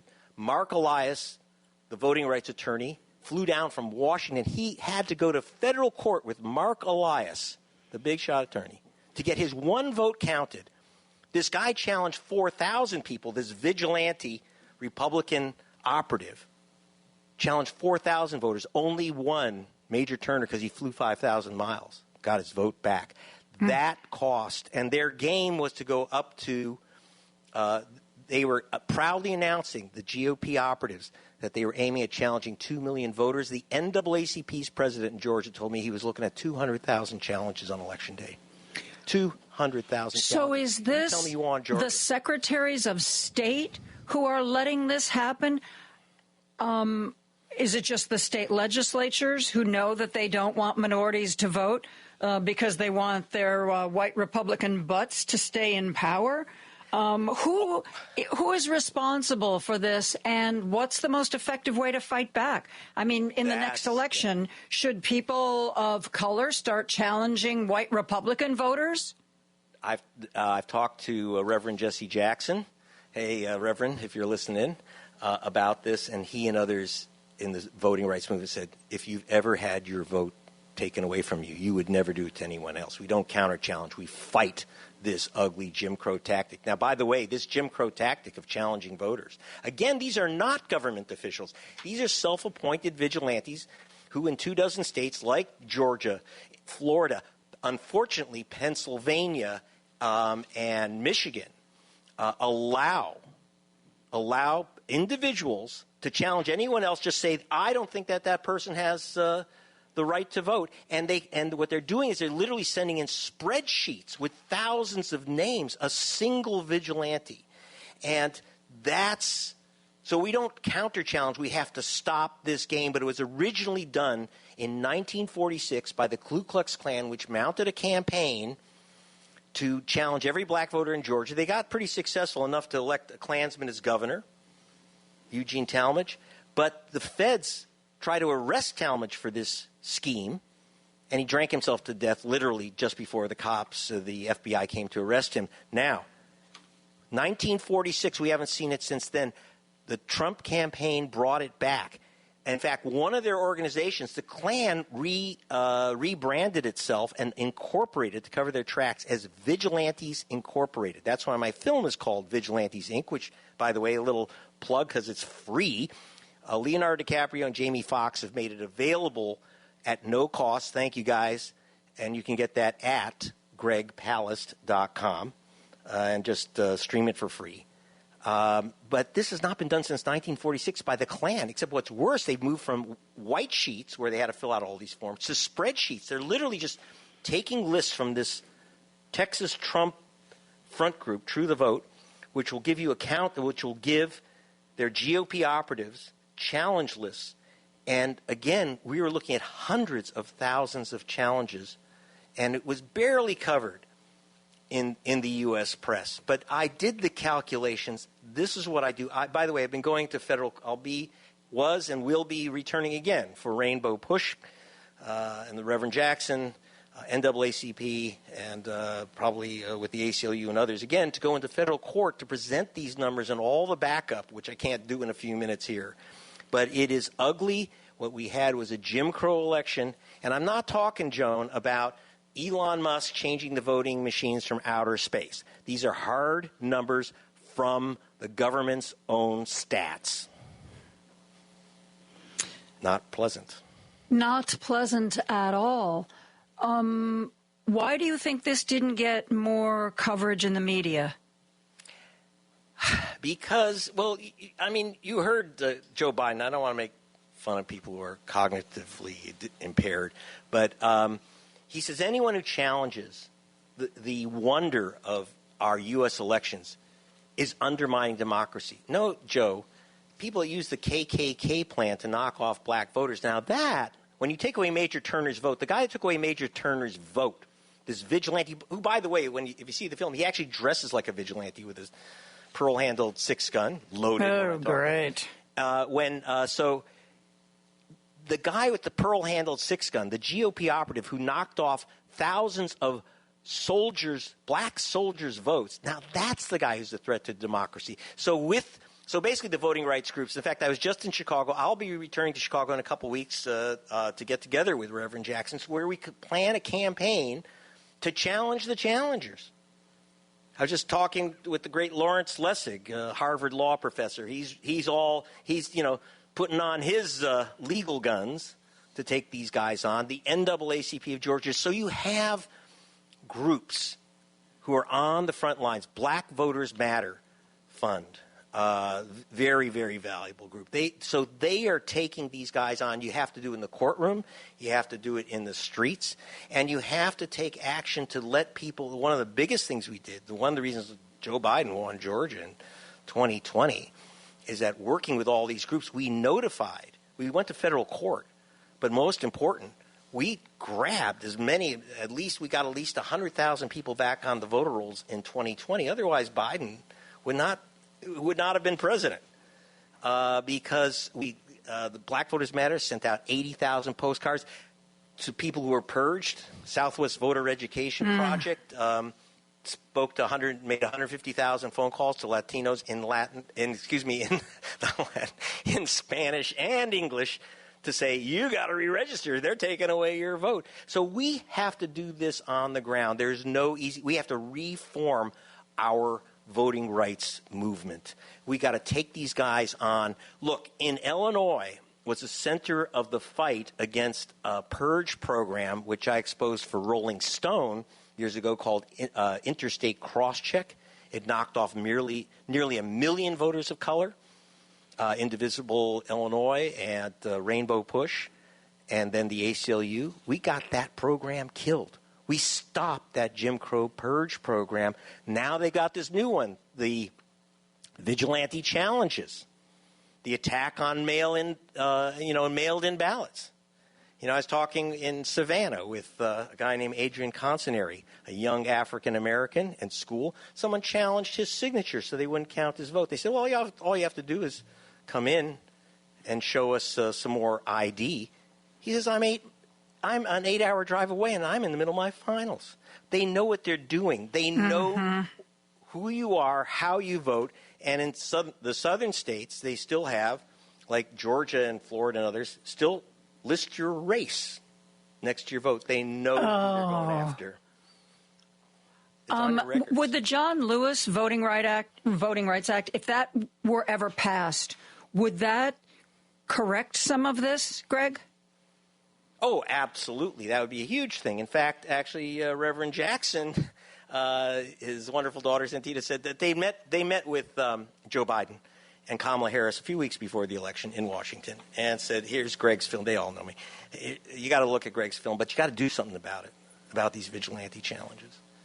And all they got from Harris and Biden, well, when she gets elected, she'll sign the John Lewis Voting Rights Act. Well, baby, my good friend, you're not going to get elected unless you stop it before the elections. And they found that out. So passing new voting rights legislation, I'm worried that we will have voting wrongs legislation. I'm afraid that these challenges will be put into the federal law. I'm afraid that this massive attack on the voter rolls, if we had 4.7 million voters purged in the year before this past election, get ready for what's coming next. Well, and I'm also wondering, some of the data that you've been using to make these cases. One of the things that the Trump administration was famous for in their first go-round was removing any kind of data collection. First of all, from the website. Second of all, from even being done. Remember how he wanted to mess around with the census? I wonder if the data you need going forward is even going to be available to you. It's going to be an ugly fight, Joan. The NAACP had to go to court to get me some of this data, and we had to go to get a federal judge, to release some of this data. What other nation on the planet that considers itself a democracy doesn't tell you how many votes have been thrown away, doesn't tell you how many people have been removed? And so I am. Unfortunately, I'll bet you dollars to donuts that the Elections Assistance Commission is completely finished, and they will not get won't get the data from the states because it's not required by law. This is voluntary, and they're not going to release the data. Forget about it. And if you think studies like when the U.S. Civil Rights Commission says your chance of losing your ballot on picayune grounds is 900% higher if you're black than if you're white. You think that's just going to go right? They're going to say, oh, that's DEI stuff. Ugh. No, it's exposing. It's exposing one of the most dangerous things that's happening in America, which is taking away our democracy. We're not going to see Trump call off the next election. I think people have that wrong. They're just going to make it so that right now that I was mentioning that this Jim Crow factor of 3.565 million votes, that's 2.3% of the vote. They don't need to push much more, especially in our electoral college system, the way our Constitution is set up. And it's going to get, I'm just concerned that the 2.3% is going to become 4.3%, and then it's impossible to overcome this Jim Crow factor. However, keep in mind that when Martin Luther King crossed that bridge at Selma in 1965, there weren't many black people who had the right to vote in the South or had the vote, and yet we overcame. We shall overcome. That's the direction, as he said, the arc of history bends towards justice, but people forget the other part of his phrasing, which is, but we got to bend it. It also bends very slowly. Greg Palast, thank you for the work you're doing. Please join us regularly to update us on this. Because, we are a bunch of activists who listen to this station, and we're ready to get out there and fight. Thank you so much for your time. See you at gregpalast.com, and I'll be in Chicago in a couple of weeks. Wonderful. Okay. Take care. We're going to take a break. We're going to be back with more after this. This is Chicago's Progressive Talk, 820 AM, WCPT Willow Springs, and online at WCPT820.com, where facts matter. Joan Esposito, live, local, and progressive on WCPT 820. Dr. Greta Uhling is a professor at the University of Michigan in International and Comparative Studies. And Dr. Uhling has a book out, Decolonizing Ukraine, the Indigenous People of Crimea and Pathways to Freedom. It is an important time to learn more about what is going on in that region currently, but also what has happened in that region since at least 2014, when Russia decided to occupy Crimea. This is something that the rest of us need to learn more about. So I'm very pleased to welcome Dr. Uhling to our program. Greta, thank you so much for being here. Thank you so much for having me. Now, give us a little bit of a history lesson, if you will. 2014, Russia invaded Crimea. Why did they do that, and what was the fallout? Okay, well, I'd be happy to. And basically, they invade Crimea in 2014 in the midst of the Ukrainian Revolution that sought greater integration into Western Europe. And Putin saw the chaos in Kiev as an opportunity to expand his territorial claim, gain more secured access to warm water ports, agricultural land, and expand his influence in the region. And how did the rest of the world react when this happened?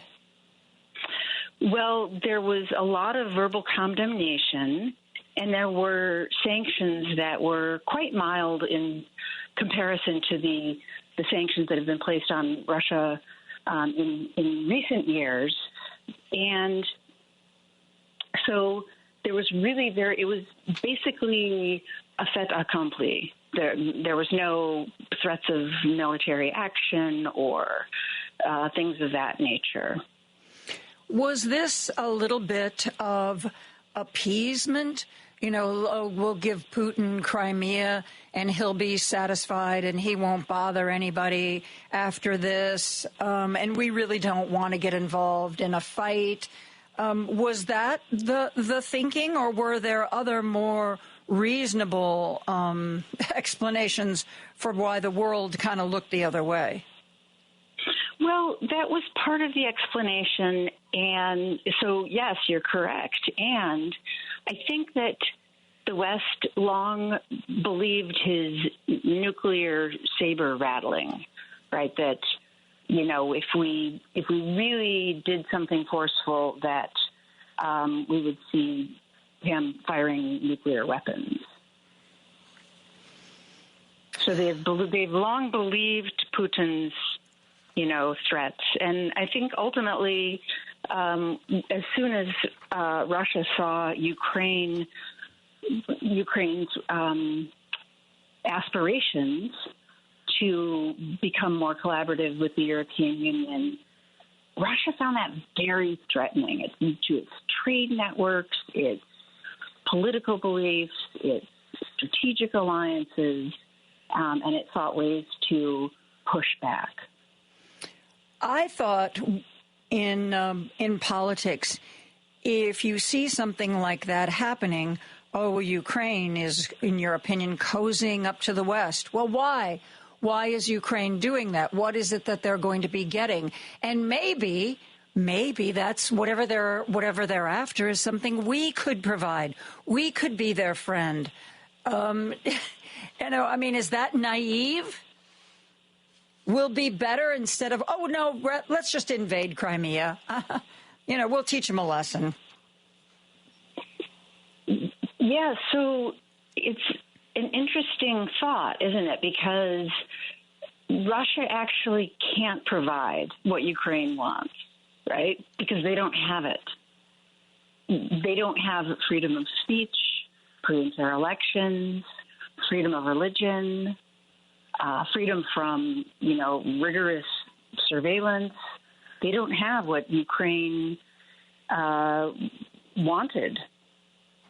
Because even though these are both Russia and Ukraine are,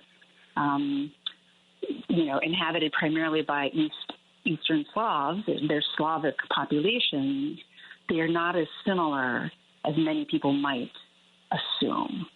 Culturally, well, wasn't that one of the arguments, the reason why people were perhaps comfortable looking the other way when Russia invaded Crimea? But wasn't their argument that, regardless of what you say about Ukraine, Crimea is really populated with Russian people? They're really our people, so really it should be our territory. Wasn't some of that argued at the time? It was. And, there's these statements to the effect that the people of Crimea voted to become part of Russia. And let me be clear that that's simply false, right? Because on that, first of all, it was illegal to hold an election in an occupied territory according to international law or the Constitution of Ukraine. Second of all, though this ballot did not even include an option to remain part of Ukraine, it was about two different types of administrative statuses within Russia. Third of all, it was held under the barrel of a machine gun. Fourth of all, the results were falsified, and the actual results were leaked by Putin's administration, perhaps accidentally, showing that actually a very small number of people participated in that voting, and that only perhaps half of them voted for this so-called, becoming part of Russia. So they weren't as in favor. And then, I think that the other piece of that is that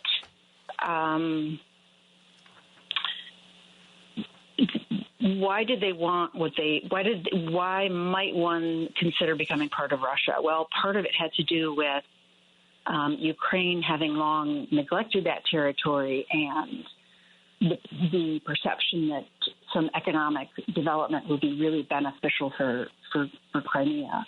But that calculus, too, broke down because after they occupied Crimea, what did they find? The cost is so high, right? They have perpetual war. They've lost their freedom of speech.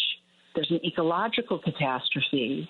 The water system has broken down. There's a water shortage. Water is rationed in Crimea right now.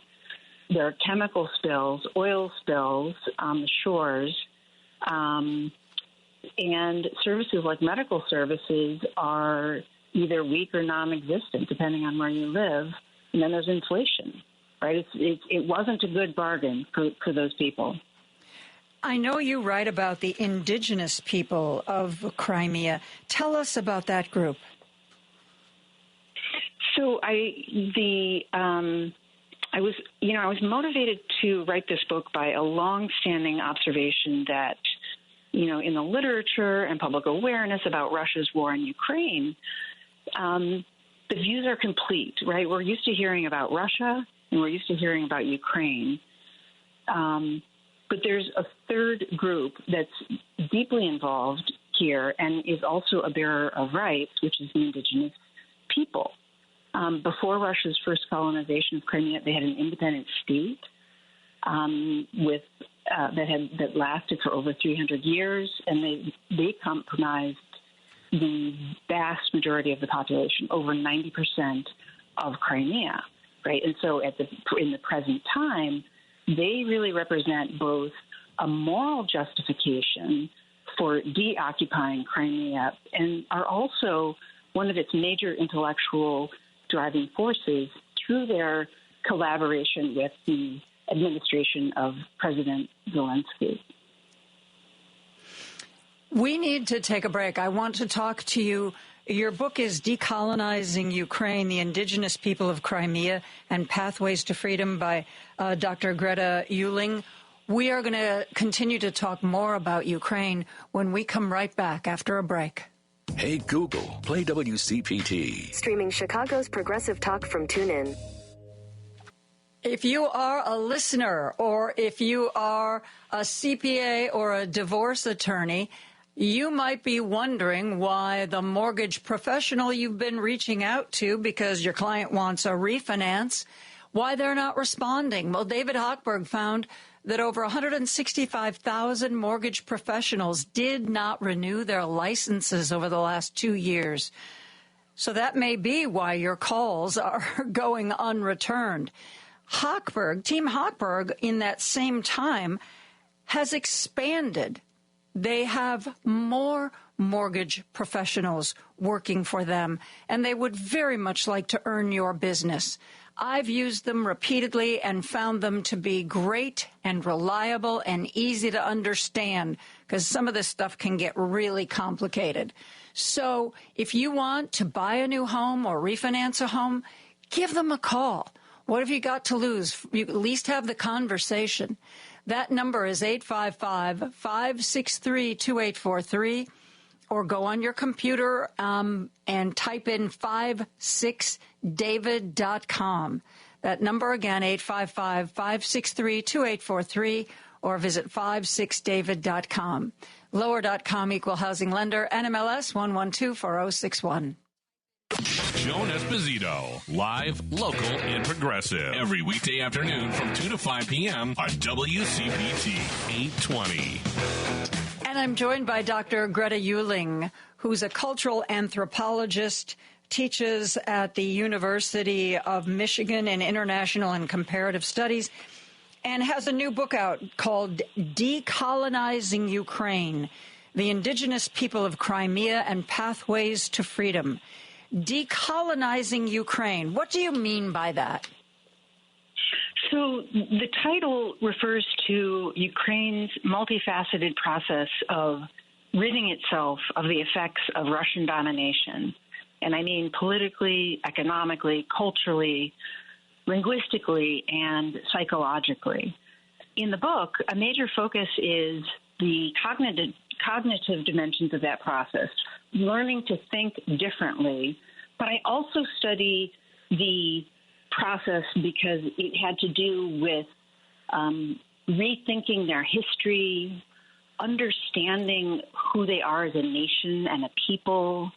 And I think that Ukraine really provides a model of how to live in a multi-ethnic, multi-religious democracy, because in the process of their revolution and then later the population displacement that took place from places like Crimea provided Ukrainians with an opportunity to expand their notion of what it means to be Ukrainian. If in the past it was about, being ethnically Ukrainian, what they discovered through these processes was that what it really meant in 2020, what it really means in 2025 is embracing a set of values that hinge on freedom of speech, freedom of religion, and respect for democracy. It is apparent that Donald Trump would like to see the war in Ukraine come to an end. I find it just jaw-dropping that he seems to think that he and Vladimir Putin can negotiate, just the two of them, and come up with that war-ending agreement, that war-ending solution. First of all, can Europe pick up the slack? Can the United Kingdom and Europe continue to supply Ukraine and continue to allow them to fight against Russia? Is that a possibility? Well, first of all, I just want to say that I agree with you that it is a jaw-dropping development. I couldn't agree with you more that it's in fact incredibly irresponsible, and it will lead to consequences that are not in the United States' interest, let alone Ukraine's. Can Europe and the United Kingdom step up? Yes, I know that there were meetings to that effect today, right? So they're talking about this. And I think they can. I think they will. But we really face a question of time, right? Because those governments have not we face a question of time because they need so much more support to repel Russia, right? And the United States approach has been sort of an IV drip that kept them alive but never out of danger. And that has to change, and it will take a collaborative effort. And really, time is of the essence because these cavalier statements by the United States administration disregard the international order built since World War II, incentivize countries to simply acquire nuclear weapons to defend themselves, reward a person that the European Union has named a state sponsor of terrorism, namely Vladimir Putin, accused of war crimes, and normalizes his behavior. And it's important not to forget there that he interfered in the 2016 United States election. So we certainly don't want to reward that type of behavior. And it essentially guarantees future fighting. I think, the ripple effect from these types of statements are potentially quite profound because undermining Ukraine threatens food security in places like Africa. It threatens nuclear security because the nuclear power infrastructure of Ukraine has been damaged, increasing the likelihood of accidents, and it can potentially incite further, mass migration to either Europe or the United States. So really it comes down to what kind of world do we want to live in? Do we want to live in one that's governed by rules and laws and respect for territorial integrity? Or do we want to live in a world that's governed by dictators and madmen? And by the way, this whole thing about stopping the killing is a red herring argument. I don't think it's really about the death toll. I think it's about power and politics. And let's just take this ridiculous notion to its conclusion. Let's say that Donald Trump and Vladimir Putin say, okay, this is what's going to happen. Ukraine's going to cede this amount of territory to Russia, and we will, and it'll all be over. Without any input from Ukraine, without any other country that's involved in this effort, looking at the paperwork, signing off on the paperwork in any way. I mean, is that going to be, to me, that's going to be an agreement that's not worth the paper it's written on. But what do you think? That's very perceptive because there have been many, many peace negotiations and agreements, all of which have been violated by Russia. So, yeah, it will not be worth more than the paper that it's written on. And it's just a question of time before more territory is taken. This Russian aggression against Ukraine is an existential threat. They already occupy 20% of Ukrainian territory. How do you see events playing out? Just to set this up, there's a political science professor I speak to regularly who's an expert on Russia. And when we first talked, I said something like, well, like 6 weeks from now when the war is over. And he interrupted me. He's like, whoa. He's like, this is not going to be wrapped up in 6 weeks. He said, this probably isn't going to be wrapped up in 6 months. And I was like, what? And here we are. I believe next week, Monday, I think, is the 3rd year anniversary for the war in Ukraine. How do you see the next year or two playing out? I think it's going to be a difficult few years. I don't expect things to change dramatically. And I think of it in terms of a century. And the reason I think of it in terms of a century is because one of the dynamics that happens with war is that families are broken apart, relationships are broken apart, resentments are built up, and hatred is fomented. So I think that this is going to be a grievance that it may not be resolved for a century, right? Because of the scale and the magnitude of violence perpetrated by Russia against Ukraine. Right? We have war crimes being committed, from summary executions, use of chemical weapons, the torture and the rape and the disfigurement, the gratuitous disfigurement of people. One of the things that they're doing to Ukrainian soldiers, and this might be too much information for some of your listeners, but one of the things that they're doing to Ukrainian soldiers that they capture as prisoners of war is castrating them before they send them back to Ukraine. So what we have in our sights is a genocidal war of aggression against a country. We could also think in terms of the, I think it's helpful when we think about like decolonizing Ukraine. It's helpful to think a bit of Russia's efforts as like a settler form of colonialism. They aim not only to use Ukrainian resources, whether that's agricultural or rare earth metals, they aim to replace the population with their own, right? And so that was part of the rationale behind removing large numbers of Ukrainian children and making them into Russians.